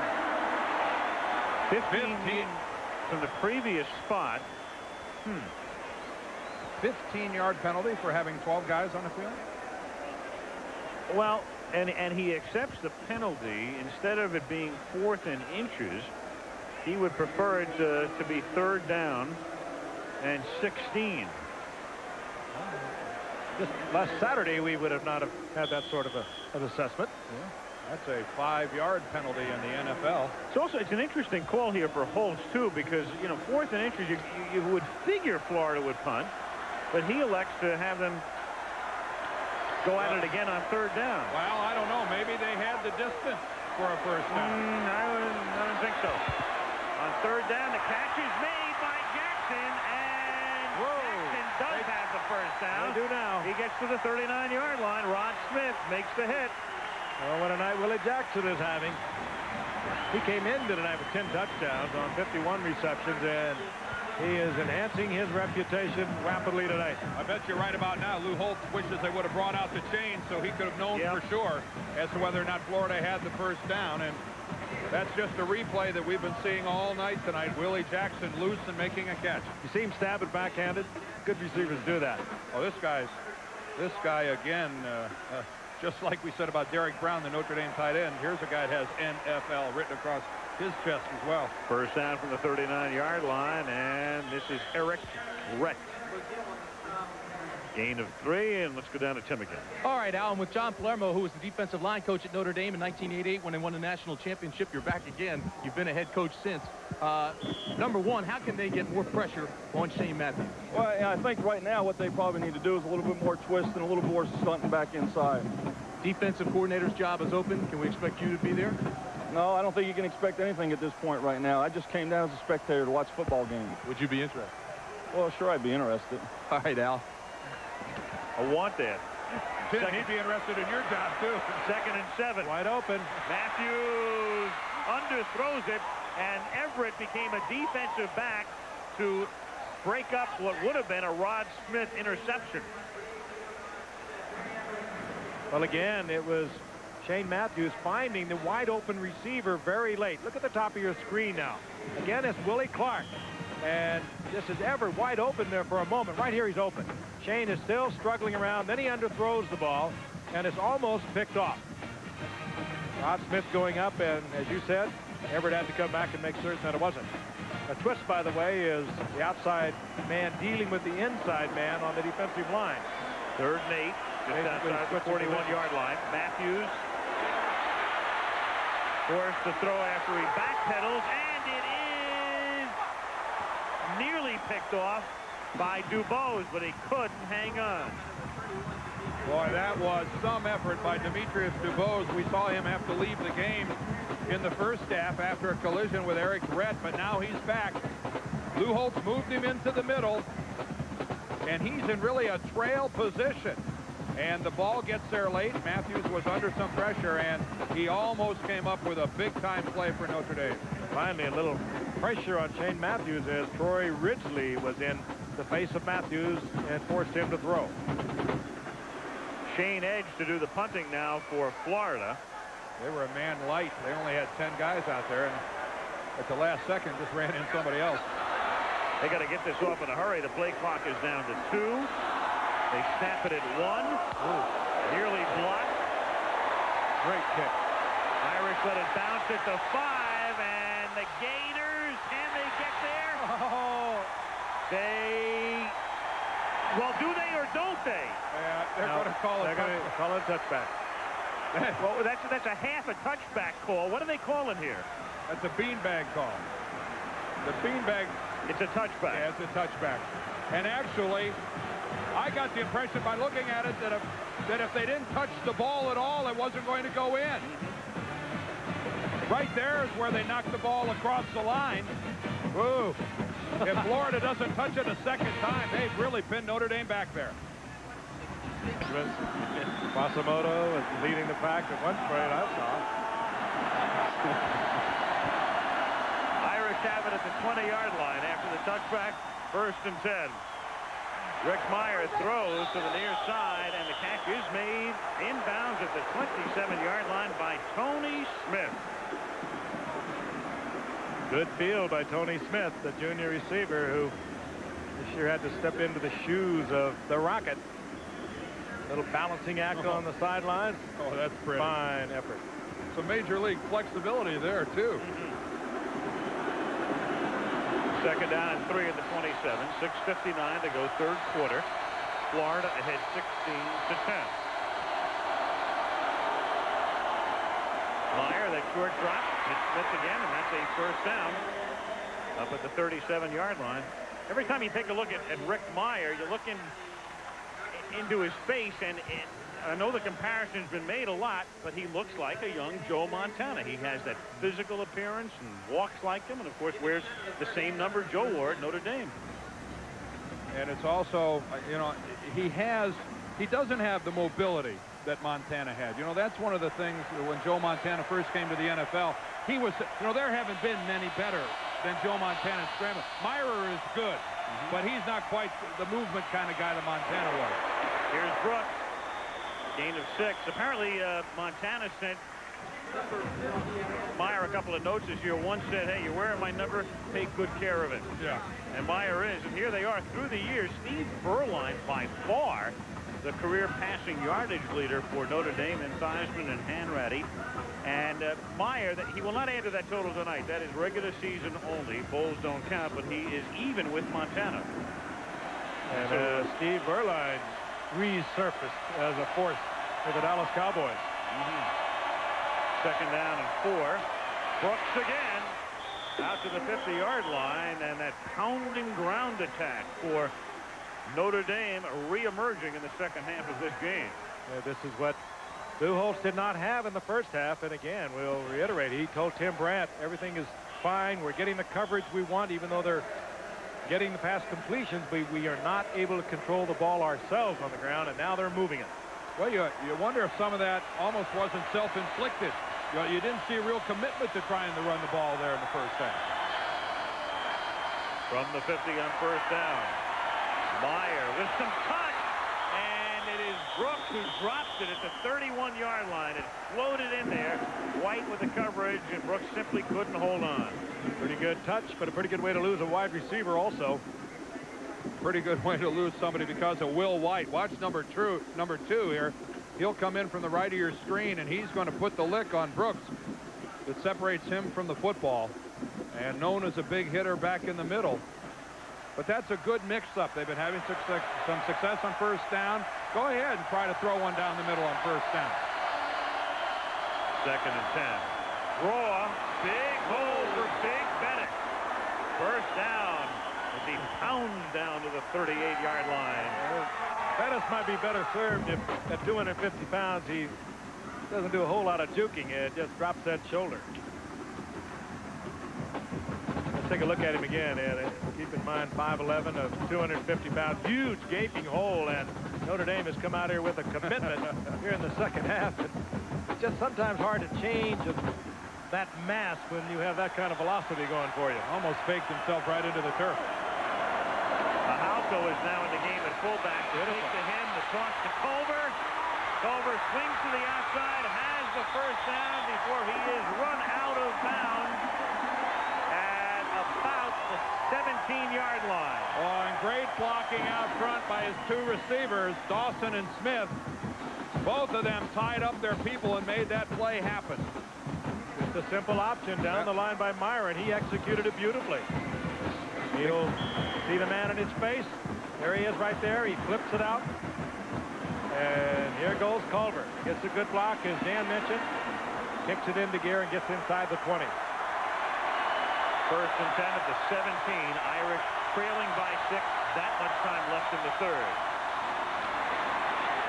Bettis breaking tackles, takes it to the 9-yard line. Oh, we are watching two different football games. One in the first half and here in the second half. And if Bettis doesn't go down on the last tackle, he walks into the end zone. But talk about a load. A guy bringing a big guy to the dance. Here we go. Watch the Florida defense just bounce off Jerome Bettis at the line of scrimmage. I mean, those are two solid hits at the line. One by Bartley, one by Gunther, and he just shakes them both off. Second and 2. Meyer tosses. It's an errant toss to Culver, who picks it up, and he's out of bounds at the 24-yard line. A big loss. Well, that does hurt indeed. The old option again. It was successful a few moments ago, and it was not that poorly thrown. They were a little close together, and there was maybe a little too much velocity. Let's take a look again. Myra down the line, sees the confrontation ahead, flips it out to Culver. One that he probably has handled many times in games and many times in practice, but this one he doesn't. They went from 2nd and 2 to 3rd and 17 on a 15-yard loss to the 24-yard line. They have to get to the 7 to convert. A pass underneath to Smith. Smith gets to about the 8, so Holtz has a decision here. It's going to be 4th and 1. If that's familiar, remember the Rocket, how many times he has broken that across the field? And this time Tony Smith, with maybe not the speed and probably not even the talent, but he is a quick receiver. We saw him come with it earlier, right down the line of scrimmage. Gets underneath the zone and streaks down inside the 10. And it's 4th and a long one, and Notre Dame will line up to go for it. They come up in a T, as they have in these situations tonight and throughout much of the season, and they give it to Big Bettis, and he has the first down as he takes it to the 6-yard line. Second effort.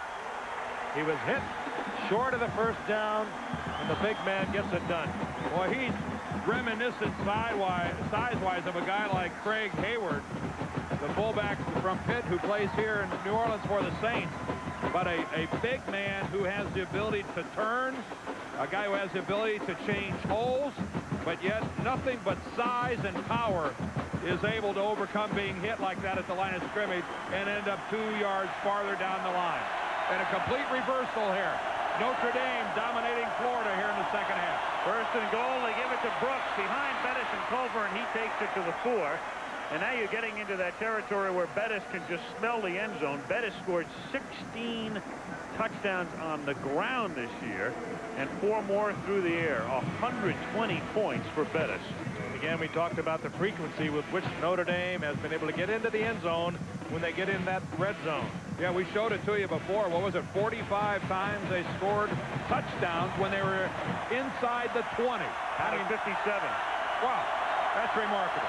Second and goal. Here is Bettis, and he is wrapped up at the line of scrimmage. He is hit first by William Gaines, number 94. Stopping him in his tracks. Third and goal upcoming. The ever-pacing Holtz with 2:40 to go in the third. Well, if I was a quarterback, I'd love to fake it to Bettis and then try to find my tight end, Derek Brown, roaming that end zone. You got a 6'6" tight end. Or give your quarterback some kind of a rollout. That's Brown lining up on the right side. Straight T, third and goal. Here's the fake. Meyer looking. Meyer finding the other tight end. Irv Smith, touchdown.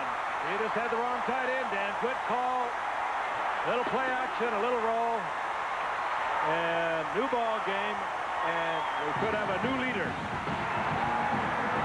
Man, I almost made the paper. That is good execution. And don't get lost on just this one play that ended up being a touchdown. What a third quarter we are seeing being turned in by Notre Dame. And every kick is high drama here for now Notre Dame. Pendergast, the soccer kicker, again with Hendrick hurt and out, boots it through, and that gives the Irish their first lead of the night. He looks pretty good to me. Yeah. He's nice and smooth. And here again, there's the play fake. Bettis taking tacklers into the end zone. Good hide by Myra, finding the tight end, Irv Smith.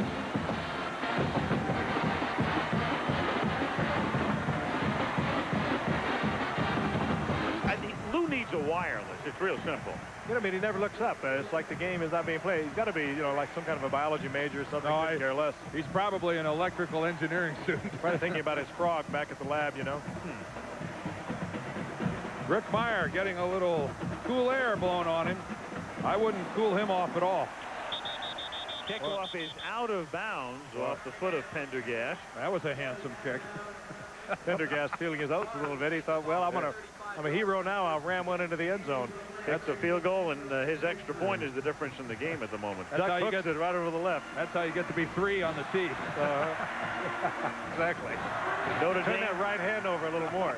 2 long scoring drives in this quarter, and they lead 17-16. They trailed 16-7 at the half. I say it's incumbent now upon Florida to get themselves together. Notre Dame is not going to change defensively. It's worked for them. It's been effective. They'll stretch. They won't give you much of a rush, but they're going to cover all of your receivers. 1st and 10 at the 35-yard line. This is Rhett on the ground, picking up close to 12. So Florida figuring turnabout is fair play. Maybe they'll do it on the ground now. And they have a guy who can do it in number 33, Eric Rhett, and that is correct. E-R-R-I-C-T. Notre Dame staying right with their 4 down front. There are 2 basic linebackers and 5 defensive backs. From the 46-yard line, 1st down. Matthews had forever, but the receivers are covered, and he is hit as he reaches the boundary at the 45-yard line by McGill. Good coverage again by Notre Dame downfield. You got to start calling it, I mean, just awesome coverage. When a quarterback with that much time can't find an open receiver, Frank, I mean, that's bordering on unthinkable. You know, Steve Spurrier likes to go way upfield, and you've almost got to put something underneath now. You got to get us little back slipping out. They're going to be wide open if you do it. If you throw underneath the coverage instead of going deep with it. That's a very valid point, Frank. 2nd and 12 at the 45. That much time left in the 3rd quarter. Irish by 1. Irish show blitz. Here they come, but they pick up to Bowes, and over the middle, that opens it up for Rhett to pick up a 1st down at the 34-yard line. Oh, and a good pickup of the blitz. When a team doesn't blitz as frequently as Notre Dame is, or not as much as Notre Dame tonight, ordinarily you tend to forget it, but they picked it up great, and it was a good read on the part of Matthews and a good shot to Rhett. And I'll tell you something about Eric Rhett. As you see that blitz pickup, Spurrier is right. This guy does not go down on the first contact. This guy bounces off the first guy every time. That was a very good job holding onto the ball after a big hit. Rhett again on 1st down, and he picks up 8 yards, taking it to the 27-yard line. Stopped by McDonald as the Gators try to retake the lead. Yeah, let's go back and look at the previous play. Watch Eric Rhett and watch the hit he takes. Now, with the ball still out away from his body, you know, it's not often that you're going to see a guy hold on to a ball. Rod Smith put a heck of a shot on him, and he held on to the football. He hurt Rod Smith. Yeah, 8 out of 10 times, that guy coughs up the ball, much less shuck the tackler and keep on going. 2nd and a short 2. And Rhett gets about a short 2. Real close. Takes it to the 25-yard line. Matthews indicating that Rhett's going to pick up the 1st down. That will be totally dependent on where they mark it. Close enough to measure. Clock stops 36 seconds. Might be something that in the we 3rd quarter. Not been informed about that. As usually that wrap you see is indicative of some kind of a groin pull.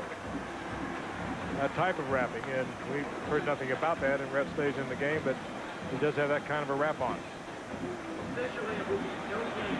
3rd and inches. There it is. It's either that or a fashion statement. We should bring Elsa Clench in for the commentary. Oh, yeah, that's exactly what I was thinking. oh, Al, you just always say exactly what I'm thinking. 3rd and inches at the 25. And on a keeper. That's enough for the first down. Excellent surge. Matthews gets the 1. Takes it to the 24. It's machine-like precision now on the part of both teams. They've been able to move back and forth, up and down the field. Good offensive showing. Good football game. Both of these teams showing an awful lot of fire. I'll say that. This has turned out to be just a good game. You love these kind of nights, don't you? Yeah, I do. That's going to end the 3rd quarter. And so the Fighting Irish erase a 9-point deficit. They lead 17-16 as we go to the 4th, and back we come to the Sugar Bowl into this commercial message and a word from our ABC station.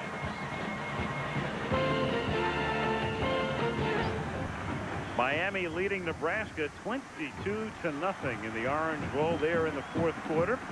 And we start the 4th quarter in New Orleans. Notre Dame has a 1-point lead. It is 1st and 10 Florida at the Irish 24. And Shane Matthews to throw. Going for 6. And it is knocked away in the end zone by the big play man, Tom Carter, intended for Trey Everett. Steve Spurrier continues to try to go up on top.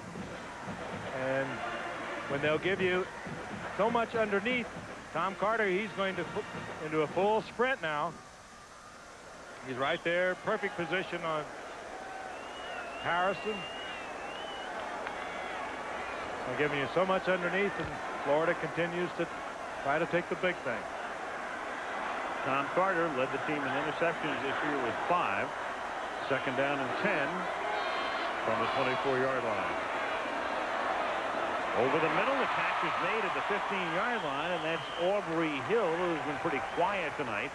He gets 9 here to the 15-yard line. It will be 3rd down and 1, and we will survey the numbers through the first 45 minutes of competition. And remember the last time we analyzed Notre Dame's numbers at halftime? What they have, 34 yards rushing. Now they have 141 yards rushing. I mean, an extremely impressive 3rd quarter for Notre Dame. And they have the lead. Turnaround. 3rd and 1 at the 15-yard line. This is Rhett, and he cannot get out of the backfield. Anthony Peterson led the charge, and it's going to be 4th and a long 1 or short 2 for Spurrier's Gators. Decision time now for Steve Spurrier. He's going to take a look and see how far it is. Field goal team standing by, ready to come on. Field goal, of course. And Florida takes the lead. And we're going to get a little timeout and think about it. Florida takes the timeout with 13:48 remaining in the 4th quarter. It is 17-16 Notre Dame. Line for Florida. Matthews barking, trying to get Notre Dame to jump. Play clock is down to 3. Yeah, they're not even going to run a play. And good discipline for the Irish. They do not jump. And Florida will be assessed a 5-yard delay of game penalty. And then attempt a field goal, which would give them the lead. Well, kind of an exercise in frustration there, because during the timeout, I'm sure that was discussed by the special teams coach and both sides of the field, what we're going to try to do. And of course, they obviously going to try to draw them off. And they must also have a great deal of Good ball. Delay game. Offense. 5 yards. also have a lot of faith in their kicker. And Notre Dame showing they're not a bunch of defensive donkos. There's no way they're going to jump outside. No. Well, I'll tell you what, if this field goal just misses, that 5-yard penalty will be Exactly. very. Look at Lou. High-fiving on the sideline. Yeah. He's happy with his defensive team, and he should be. Mm-hmm. Maybe not that happy, but This will be a 37-yard field goal attempt for Krzyzewski. was 3 for 3 tonight, 26, 24, and 36. So this is his longest kick to give the Gators the lead. And this one is good. Again, he's 4 for 4. Says Spurrier. 13:42 remaining, and the Gators are back on top. It is Florida 19 and Notre Dame 17.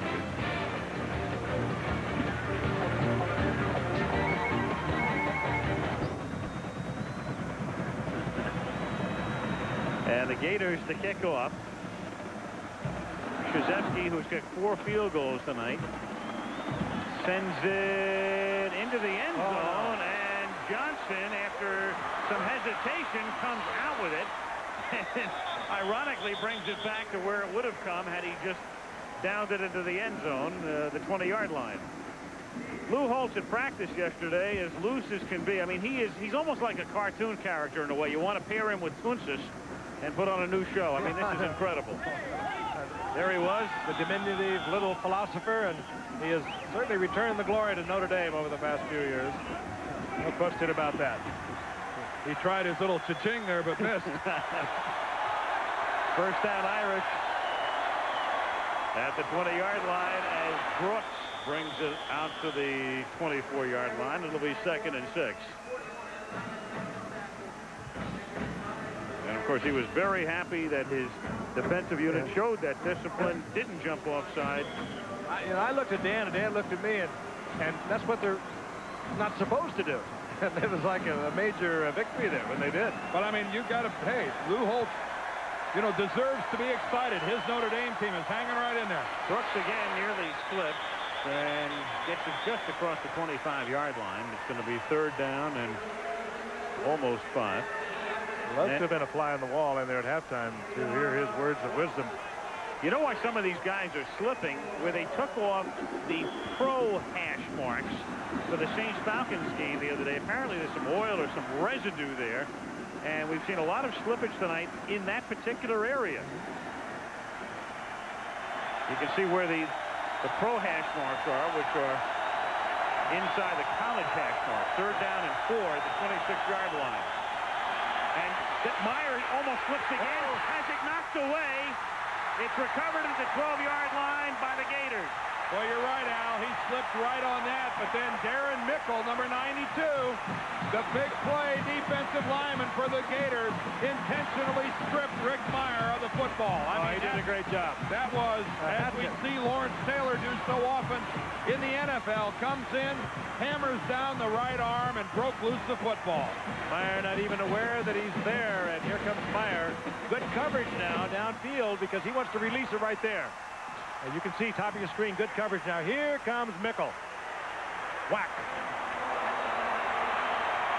And a relatively turnover-free game. A big one now for Florida. 1st and 10 at the 12. 12:18 to go. Rhett down to the 8. Picks up a hard 4. It'll be 2nd and 6. Ron Smith up from the secondary to stop him. Notre Dame has turned the ball over 3 times tonight. Florida ahead 19-17.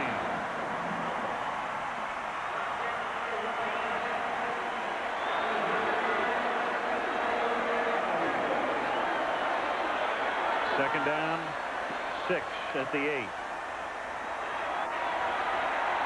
McNabb is the fullback. Brett is the tailback. The big man. Fake to Rhett. Matthews throws too high. Intended for Willie Jackson, who's caught 7 balls tonight. It'll be 3rd and 6 at the 8. Not a well-thrown ball by Matthews because Jackson crossing from all the way over on the right side, albeit a difficult pass to deliver, but he just didn't get it there, and that could have been an easy 6 for Jackson with his speed. Do it out in front of him. And Jackson, you can see his frustration. Yep, I guess you can. Great look. Sometimes those are the toughest passes. You have the longest to think about them, and sometimes you think yourself into putting too much touch on it. 3rd and 6. Play clock is down to 2-1. They get it away. Matthews throws to the end zone, and Everett can't handle it. Had his hands on it in the corner of the end zone. He had position on Clark, but he couldn't haul it in, and the Gators will settle for a field goal attempt.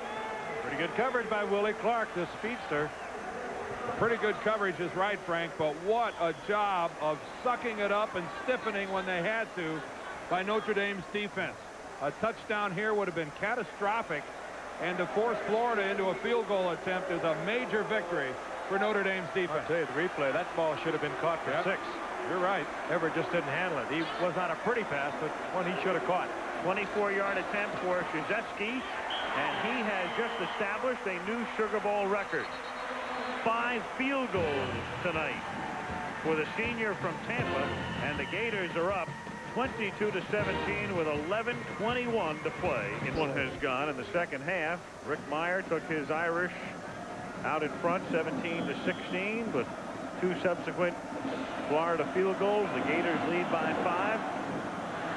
Krzyzewski's kickoff is fielded at the 15-yard line by Rodney Culver, and he brings it back out to the Irish 36 with 11 minutes and 15 seconds remaining in what has become the most dramatic game of the day. 26, 24, 36, 37, and 24 for that man after the Gators took the opening kickoff and went all the way down the field for what has turned out to surprisingly be their only touchdown of the night. And yet Notre Dame, with a touchdown, takes the lead.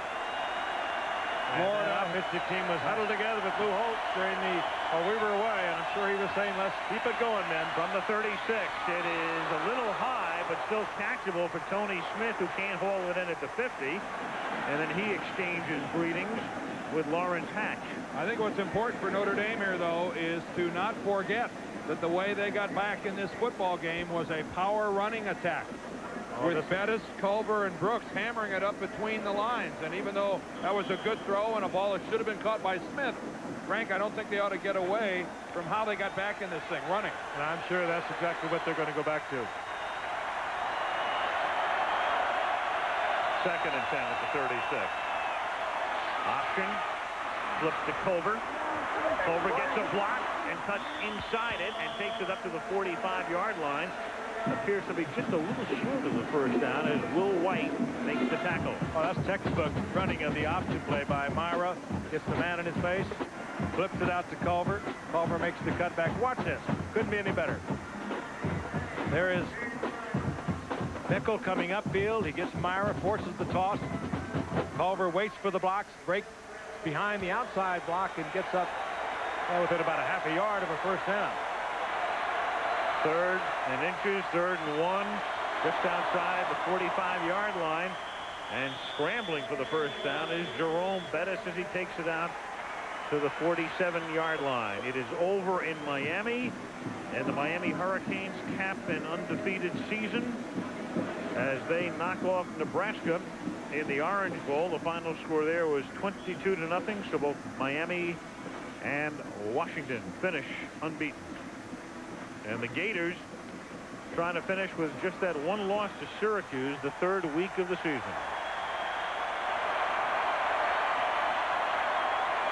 First down at the 47. Here is Brooks. Takes it to the Florida 47-yard line for a gain of 6 with exactly 10 minutes to play. Well, there are any fans who might not have been with us earlier, this has been 2 different football games and totally dominated by Florida State in the first half. And the Fighting Irish came out of the locker room fired up, stoked up, and they have put on a great offensive show here in the second half, particularly on the ground. They've been able to move the ball beautifully on the ground. And that's a very good example of it right there. When you get a second down and less than 5, that's what you need on first down. 2nd and 4 from the 47. Flip back to Culver. He gets a nice block. Has another first down, and the Irish take it to the Gator 35. Spear makes the tackle. And again, the Irish are outnumbered 4-1, 5-1 in this crowd at the Superdome. There's the Notre Dame band making its way south from South Bend. Mickey Holmes, the executive director, saying he anticipated that about 55 to 60,000 of the people in here tonight, a crowd of over 75,000, would be Gator backers.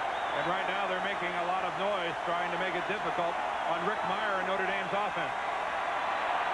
From the 35-yard line, Meyer throwing a sideline route, and the catch is made by William Pollard. That is his first reception.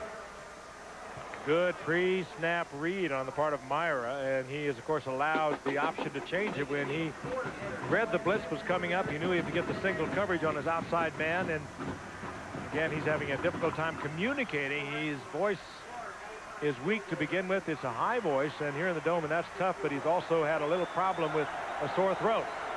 But he gets it out there for the pickup.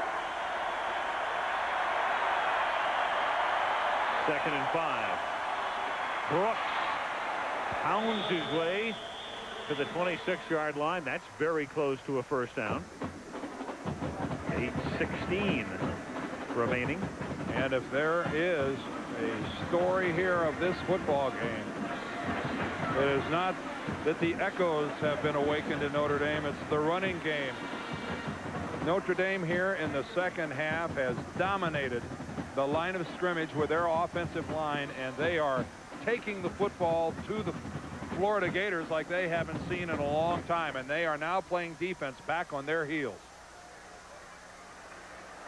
They measure for the first down here, and they are a little shy of the first. It'll be 3rd down and inches at the 26-yard line for the Irish. The Gators have been tough throughout the season against the run. You know, it's a classic regional battle, the power of Midwestern football against the quickness and the great athleticism of teams from the South. This is an excellent illustration. Again, the straight T, and straight ahead goes Meyer for the first down, taking it to the 24-yard line. Well, it is funny how the region almost dictates the character of the type of football you play. Of course, we're talking weather when you speak of Midwest football, and of course you're talking heavy weather where you need the big men, you need the power game, and of course you go down south, you're putting that ball in the air a lot. Flip it around, you're quick, you're fast. That's exactly right. Then it makes for a good matchup. And if you go to Miami or go to Seattle, they got a couple teams in those two cities that seem to have the best of both worlds. They can play with the big boys and they can run with the small guys. Notre Dame with less than 8 minutes to play, trailing by 5. First down inside the 25-yard line. Meyer with a very deep drop, flips it to Bettis. Bettis gets it down to the 19-yard line. That's a gain of 5. He is stopped there by Tony McCoy. Well, that's a well-conceived screen pass. A good scheme in that, because Meyer rolls out and gives it the appearance of the rollout, and then his linemen slide down the line of scrimmage and set up just like a screen. He got good-looking play. He got his key kickout block from Jerkovic. Let's take a look at it just quickly. Now he's dropping into a roll. Now look at the lineman slide out. Big number 74 moving out there. Jerkovic, and Justin Hall is out there. 2nd and 5 at the 19-yard line. The tailback, Culver. Culver picks up a couple. He is stopped by Tony McCoy, and another big 3rd down play coming up. 3rd and a long 2, short 3 at about the 17-yard line. Well, we'll see what the call will be. They have used in the past the option that has been successful for them on anything of major proportions. This could not be considered 3rd and short by any means. Again, Al, we got to reiterate the kicking problems Notre Dame has, although they've had, what, 2 for 2 from the replacement. They're down by 5. It's 3rd and a short 3 at the 17-yard line. And this is Bettis, and this is very close to a first down. I would suspect close enough for a measurement as we widen out. He gets the ball just inside the 15, and they will measure this. Well, they go right over the big guys, don't they? Jerkovic and Hall over the right side. And that's the spot where Harvey Thomas, the injured junior defensive end, ordinarily would be. And he's not there because of the injury, of course. And it is a first down. I would suspect, even with their kicking problems, they're down by 5. you're not thinking field goal anyway here, and even if they score a touchdown, you would probably go for 2 because they would lead 23-22, and there's no sense kicking an extra point there. You want 2 to make them kick a field goal to tie you. That's absolutely right, Al. That's the perfect strategy. But first things first for the Irish as they try to get it into the end zone. And Bettis takes a breather on 1st and 10 from the 14-yard line. Culver, and he is stopped for no gain. Here's the biggest play Brad Culpepper has made today. One of the few times here in the second half that Notre Dame has it pounded out 4 or 5 or 6 yards on 1st down. And this play even lost yardage. Just the quickness. He doesn't have all that much size at 6'2", 265, but he is very, very quick. 2nd and 10. This has been a 12-play drive to this point for the Irish. 5:15 to play. Florida ahead 22-17. On 2nd and 10. The option toss to Culver. He's inside the 10. Takes it to the 4. And that'll be a 1st down.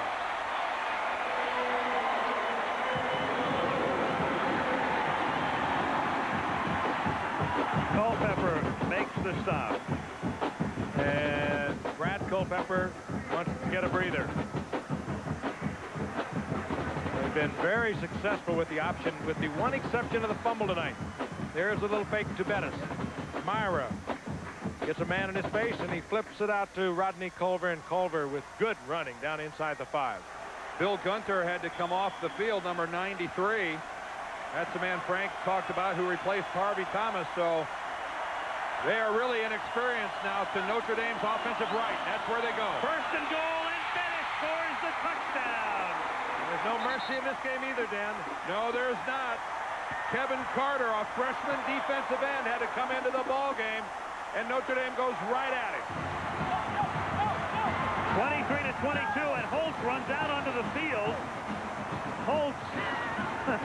And here they are, Al. They're going to go for 2. Yeah, Holtz is running out saying, don't send the kicking unit in. We have to go for 2. That's why he ran out there. Yeah. He's either a Texas fan or they're going for 2. One or the other right there.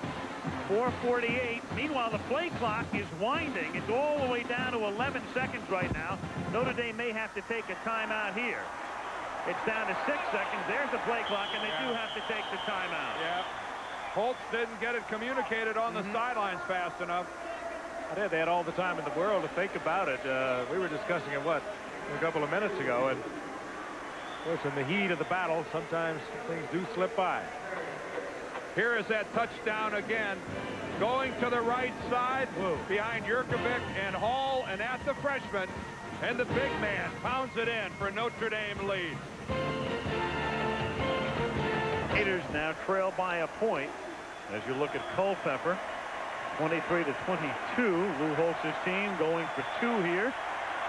And they elect to run the play from the left hash mark. Meyer on a roll to the wide side of the field. Throws to Brooks for the conversion. Oh, well placed ball by Myra, who throws the ball very well on the run. That's not the easiest thing to do. Myra does it well. Well, we mentioned the Irish trying to get some respect back. A lot of people said, what in the world is this team doing in the Sugar Bowl? Only Notre Dame could get to the Sugar Bowl, ranked 18th in the country, and win the at-large berth. And here they are. They start out the game as if they're going to be totally blown away, and they're ahead by 3. Here's Myra again on the roll, and look how perfectly he places that ball. You know, a point to be made here, guys, is that for years, Lou Holtz has had a reputation as a coach who is unparalleled at getting his team ready to play a big game. And once again, he has shown that given a little time, give him a chance to roll up his sleeves and go coaching, look what he can do. I think it's wonderful what he's done defensively, because he has obviously just decided, I'm not going to try to get to the passer, Shane Matthews. I'm going to cover their receivers. And frankly, that is really one dangerous philosophy with a good quarterback that's thrown for 28 touchdowns, but it's totally disrupted the offense of Florida. They moved up and down the field easily in the first half, kept trying to get big things to happen, and when Notre Dame was giving them most everything underneath, and all of a sudden Notre Dame hung in there, and their offense came to life. They've got to be very proud of the way they've come back. Pendergast, recruited from the soccer team. The kickoff fielded at the 11-yard line. This is Houston. Harrison Houston brings it back to the 29, and flags come in. 4:40 remaining.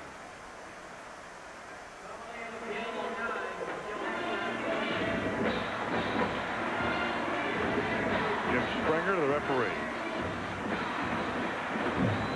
Face mask, 5 yards against the defense. First down 10.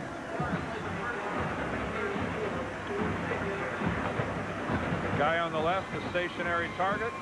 The guy on the right can never be accused of being in one place for more than a couple seconds.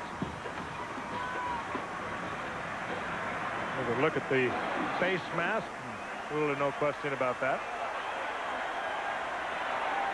Out to the 34. Matthews under pressure has it knocked down. Charging in and getting a hand on it. Is that McGill that got it? McGill or McDonald? McDonald was putting the pressure on as well.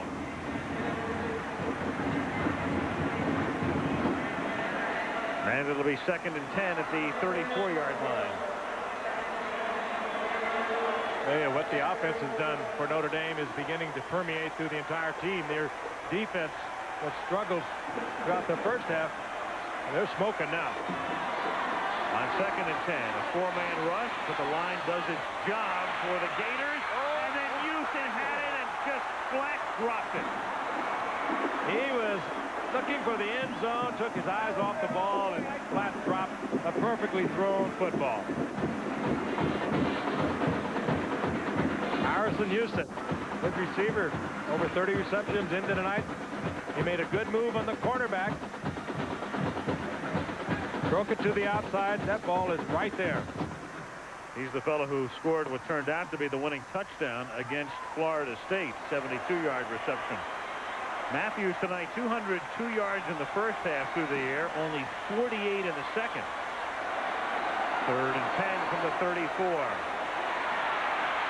Matthews up past the 40, has a first down, takes it to the 49-yard line.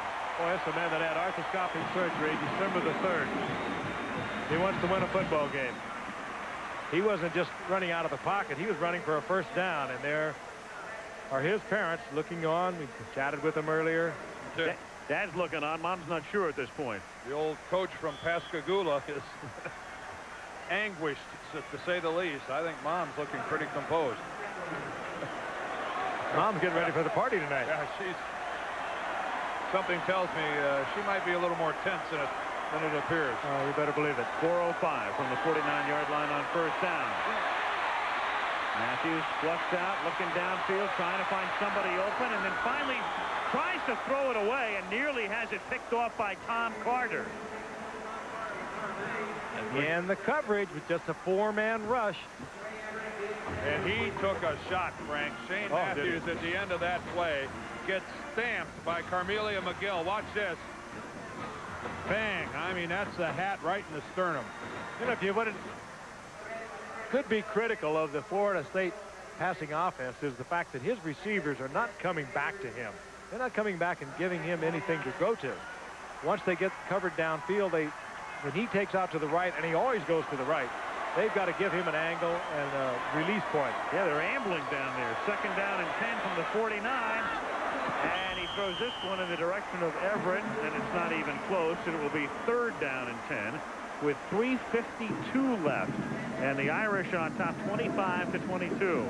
And what a difference. And here in the second half, of course, he hasn't had the ball that much because the Irish have dominated not only on the scoreboard, but the clock as well.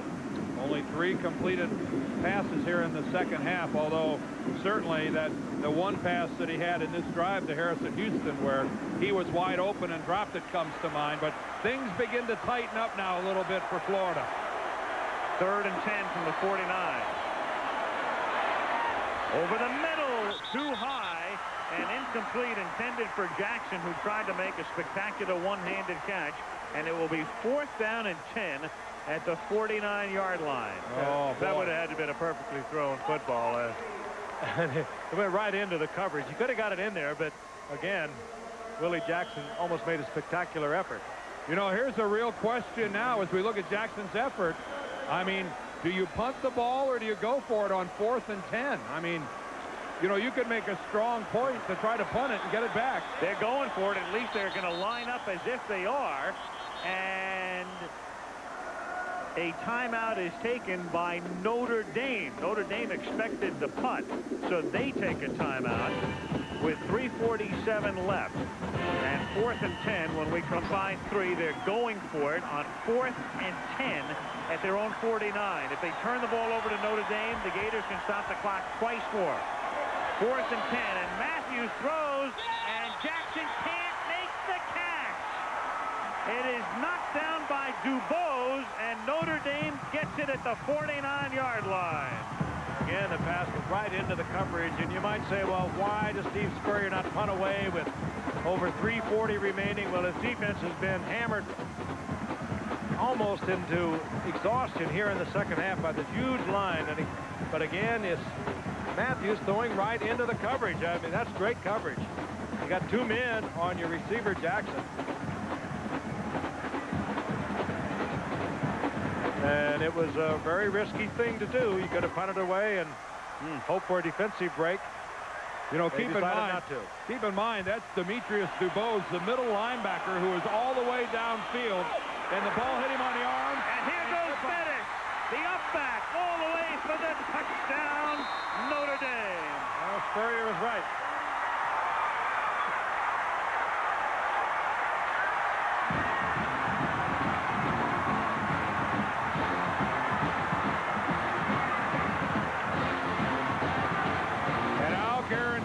Steve Spurrier didn't think that his ball club could lose to Notre Dame today. And when it was 13-0, it was the last thing on his mind. Great, courageous effort here in the second half by the Fighting Irish. Come out and dominate this game in the second half. They could have quit. Notre Dame, in their long and illustrious history, has won a lot of football games, but not many that I think will be as satisfying to their players and to their coaches as this vindication of their 1991 season in some respects with this win in the Sugar Bowl. Well, you know, and we talked about it earlier in the day. If things would have gone a certain way in the Rose Bowl, a certain way in the Orange Bowl, Florida could have been battling for #1 here. And Notre Dame, again, with a lot of satisfaction as the big man just explodes. Jerome Bettis carrying his 250 into the end zone. Now, before we act like this game's completely over, it is just a 10-point lead, 32-22 with 3.5 minutes to play, and we all know about Florida's quick strike. But Steve Spurrier, again, I think, kind of a stunned recognition of what's happening out there, and he can hardly believe it. Well, I'll tell you, you send a message, though, to your team when you go on 4th and 10 with 3:40 remaining in the game that we've got to get this right here or we're not going to get it. Spurrier's quarterback became ice cold as well. Matthews 0 for his last 8. And he'll have to go up top, obviously, when they get it back here with 3:32 to go. Florida has 2 timeouts remaining, and they're down by 10. The big thing for Florida now is they just can't afford any mistakes. Kickoff is fielded up at the 22-yard line. This is Ed Robinson, the linebacker. He brings it back up to the 36-yard line. Well, the Irish, speaking of national championship aspirations, they had them going into that Tennessee game. They lost only to Michigan. They had a 31-7 lead, and they blew that. And then the Bulls, of course, are always jumping the gun, and they were extended the Sugar Bowl invitation on the very day that they were blown away by Penn State. Subsequently, they were ranked 18th, and here they come in as a 6.5-point dog and lead by 10. You saw Anthony Peterson, number 49, like he was limping on the sidelines. First down at the 36-yard line. Matthews fires. And that gets him off an 0 for 8 Schneid as he hits Trey Everett at the 50-yard line for a first down.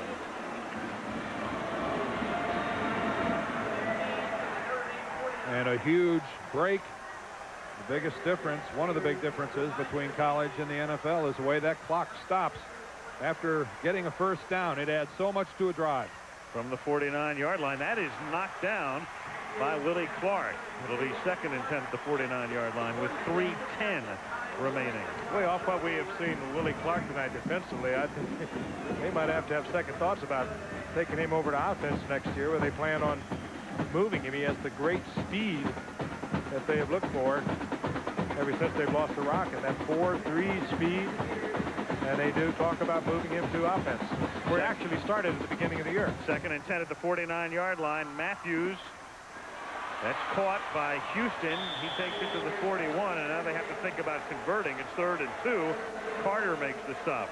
Not only are you fighting the clock, but you have to keep picking up first downs as well. 3rd and 2 at the 41. Gators go without a huddle.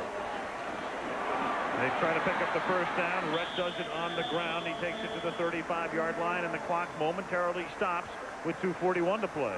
It really does make, in the latter stages of a ball game, 2.5 minutes seem like 4 minutes would seem in the NFL. With it stopping just like this every time you pick up a first down. 1st and 10, Florida at the Notre Dame 36. 2:41 to go. Gators with 2 timeouts. I mean, it's not supposed to stay stopped for this long. No. What is it? They got a little confusion here in the formation. You saw Spurrier trying to get a signal in, and Shane Matthews was having a heck of a time getting his receivers wide. But what a break they got from the official. Matthews goes for Houston. He makes the catch for the touchdown. Whatever they wanted was right. And now the clock continues to run, even though they scored a touchdown. 5 seconds at least rolled off the clock after he caught the touchdown pass. Well, once again, we see a Florida receiver just run right by a defender. This one, Tom Carter, what? Top of your screen, 13. I don't know what he thought was going to happen, where he thought he was going to get the help.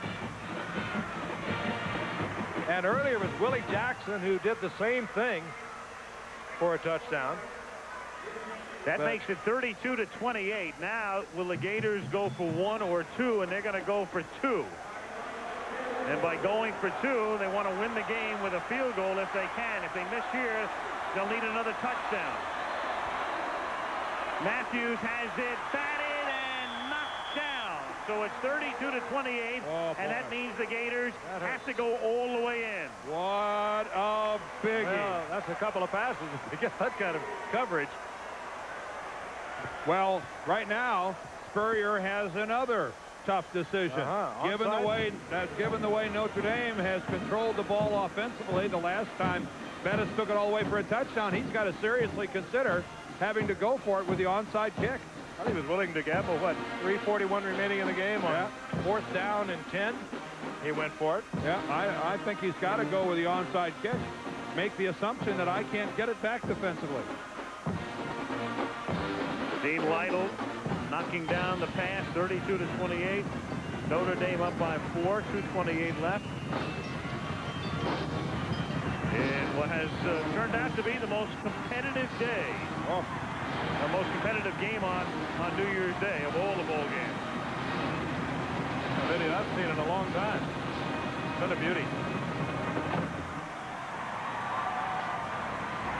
Gators 2 timeouts.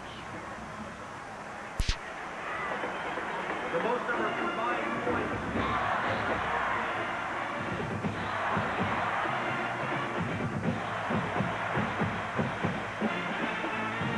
Florida scoring on its first drive tonight, and then nothing but field goals until this last touchdown.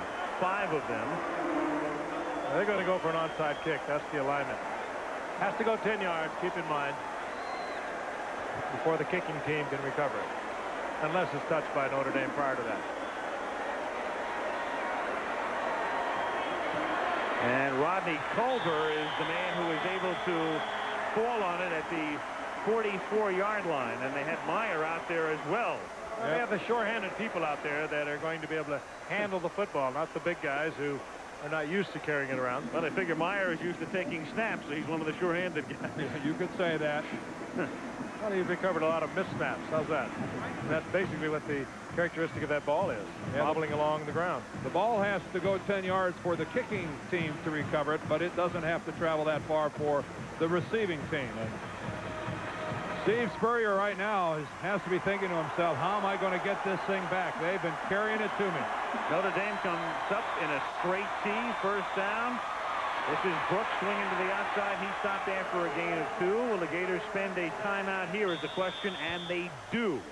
So they are down to 1 remaining. And I'll tell you something right now. Notre Dame should consider throwing some type of a high possession pass, because on that last down, Florida had all 11 people within 5 yards of the line of scrimmage. Well, they use that 8-man front, and it's risky, and you're exactly right, Dan. The thing that beats it is, you know, they'll be anticipating the run. You come with a little play action, they go for it, and they get stuck man for man. Second down and 8 with 2:19 as you look at Shane Matthews.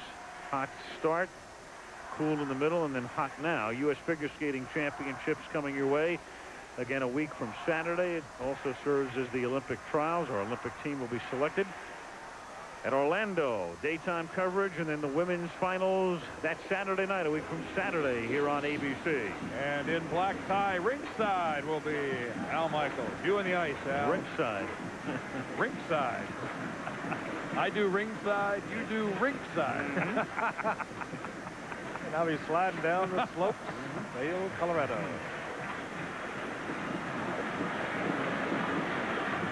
Now there's a football helmet that's been used before. And abused.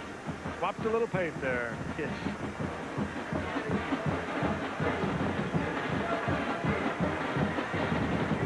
Apprehension, a few rolling stomachs, and an offensive line for Notre Dame that has controlled the second half. Can they do it one more time? 2nd and 8. And straight ahead, plunging through the middle goes Bettis, and now the Gators, they were ready to call a timeout. They look towards Spurrier, and then they do call the timeout. But you saw 44, Bartley call a timeout. They say, whoa, wait a second, what do they want to do on the bench? And that exhausts Florida, doesn't it? Well, what it means is if Notre Dame picks up the first down here, they can run out the clock. So Florida has to stop them. On 3rd down and 5 at the 39-yard line. Again, this front line of Notre Dame deserves a great deal of credit. Hall and Jurkovic and McGuire, Taylor, Knapp. They have really gotten it done. Derek Brown, Irv Smith, the 2 tight ends. We talked before about being a fly on the wall. Lou Holtz, who I was going to say, whoever lit that fire under him. Lou Holtz, who's recognized as one of the great speakers, after dinner speakers, motivational speakers in America. He must have pulled out some of his best stuff at halftime, because these kids responded. So he's got a new book after this one.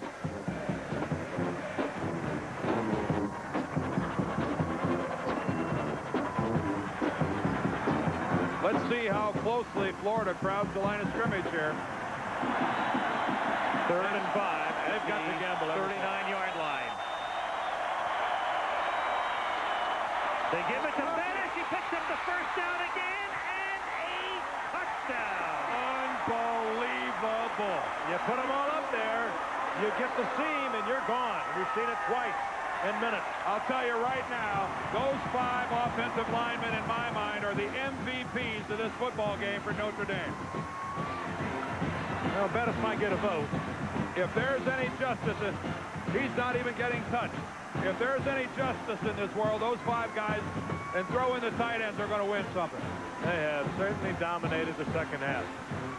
They're big and they're strong, and watch over the right side. The big surge had a great block coming out of the backfield. That was Mahalko. Was in that short yardage offense. I'm not sure Bettis got touched. I'm not sure a Florida defender even got a hand on Jerome Bettis. Pendergast with the extra point. And the Irish, once down 13-0, are now up 39-28. Well, he did get touched, but not by much. Ryan Mahako in that backfield, his first call of the night. He gets a superb block, number 35. And this guy, for 250 pounds, could scoot.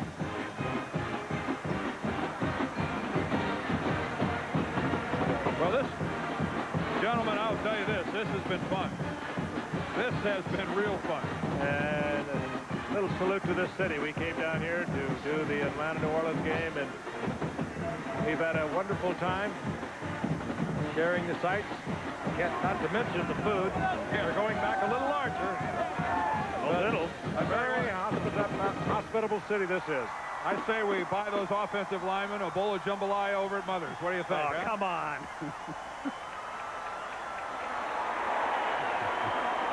Why not?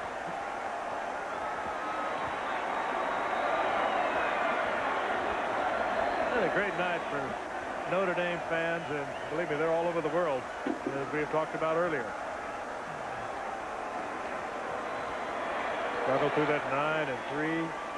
9-3 would be good for a lot of people. And we're looking for vindication tonight, and boy, they got it. Well, I know one thing. This win won't hurt Holtz in recruiting at all this year. And his new contract as well, dispelling all of the rumors. As Robinson runs back the kick again up to the 35, and again, Florida has no timeouts left. No penalties, says Lou. No penalties. And, of course, it shouldn't be all that difficult for Steve Spurrier to recruit at Florida. I mean, this is a program now that has obviously overcome the problems they had when Galen Hall was the coach here, and the penalties and probations that were handed down by the NCAA. And Steve Spurrier plans on being here for a long time, and Florida, I think, will be right up there in the SEC for as long as he chooses to be here. And I'm sure they plan on him being here for a long time, and justifiably so. 1st and 10 from the 34-yard line. Matthews throws. The catch was made at the 41-yard line by Aubrey Hill, and he's out of bounds. The only thing that's tough for Spurrier is in his own state. He's got to fight Florida State and Miami. I mean, Florida's become a terrific state in terms of turning out high school football players, but you've got 3 schools compete for the cream of the crop. Well, I don't know that there is no other state in our country that can compete with Florida right now in terms of quality of football. First down from the 45. That's Rhett who makes the catch, and Rhett scrambles to the 45 of Notre Dame, enough for a first down, and that stops the clock with 1:44. That's a big play because it gets the clock stopped at least temporarily. If it was 2nd and 1, the clock would not be stopped here. 1st and 10 at the 45-yard line. Now they restart it. Take a chill, Lou. Matthews has it knocked down. Carter had it in his hand. Here's a guy who has 5 interceptions this season, and he can't believe he just dropped it. Flat, dropped it. Top of your screen once again. This time he is not going to let Sullivan get by him as he did earlier with Houston. What kind of a pass route was that by Sullivan? Yeah. 2nd and 10 at the 45. 1:35 to go. Matthews gets crunched. I mean, crunched. And it'll be 3rd and 10. Tough kid again. Arthroscopic surgery back in December. He stays in there. He knows he's going to get this hammer. Kind of a long gangling kid who is probably going to fill out a little bit. He's 6'3", 192 pounds, and taking nothing away from a great year that he had. 28 touchdown passes. Broke all kinds of records. 3rd down and 10. Matthews fires over the middle. Jackson makes the catch, and he is dragged back from the 25 to the 28. They'll give him forward progress at the 25 with 1:23 remaining. Well, that's one lad I'm going to keep track of. 22. Yeah. Boy, don't you like his hands? I like everything he does out there. Soft hands. The ball just seems to be absorbed by his hands out there. No double catches. No juggling. Finds the opening. 1:23 to go. 1st and 10 from the 25, and Matthews fires over the middle, and that's nearly intercepted. at the 8-yard line by Greg Davis, who knocks it down with 1:14 remaining. Irish on top 39-28. Man open and a diving deflection. Greg Davis.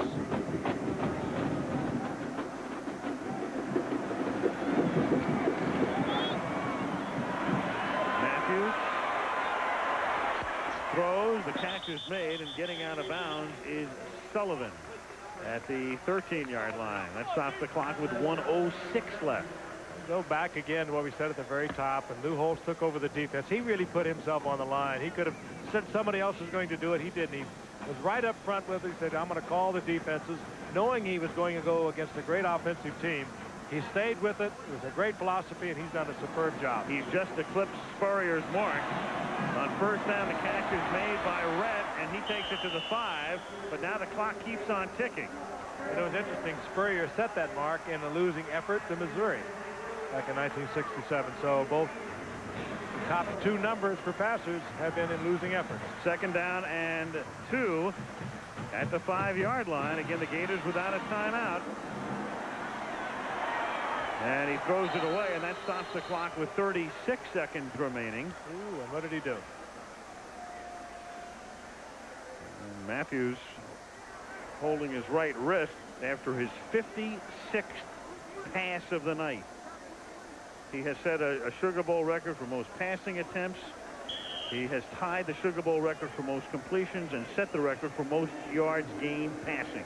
You can see Jim Flanagan, number 44, came on the blitz, and his helmet hit Shane Matthews in the wrist with a hand, and that's what hurt. 3rd and 2 from the 5. He lost it into the end zone, and it's picked off by Jeff Burris. And that will write a finish to this one.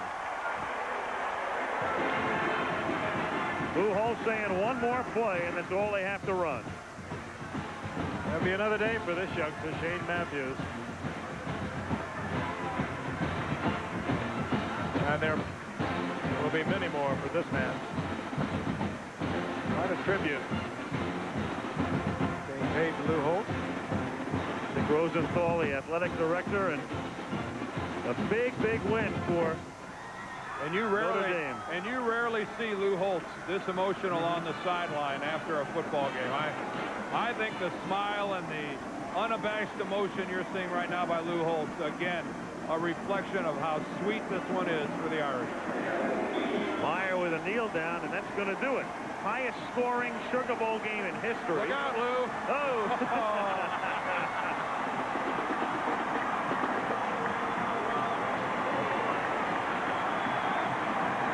The Munchkin of South Bend.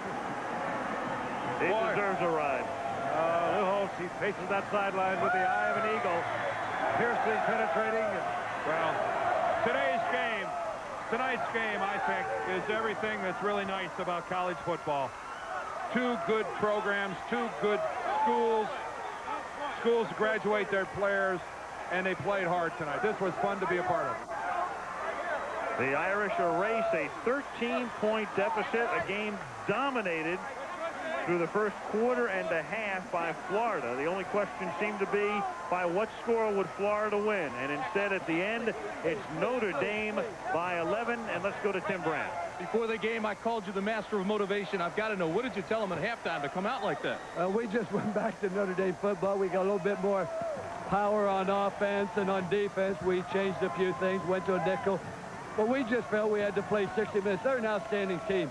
You know, I give them all the credit in the world, but we're happy to win. I could hardly wait to go back to that restaurant where the waiter said, Cheerios and Notre Dame the difference. Cheerios belong in the bowl. I think we proved we belong here. Congratulations. Thank you. Back up to you guys. Hey, whatever it takes to motivate. Yeah, I bet that waiter got a big tip. Yeah. Cheerios didn't do bad. Yeah. Notre Dame wins it by 11. Al Michaels, Frank Gifford, and Dan Deerer. Happy New Year as we say good night from the Superdome in New Orleans. Oh,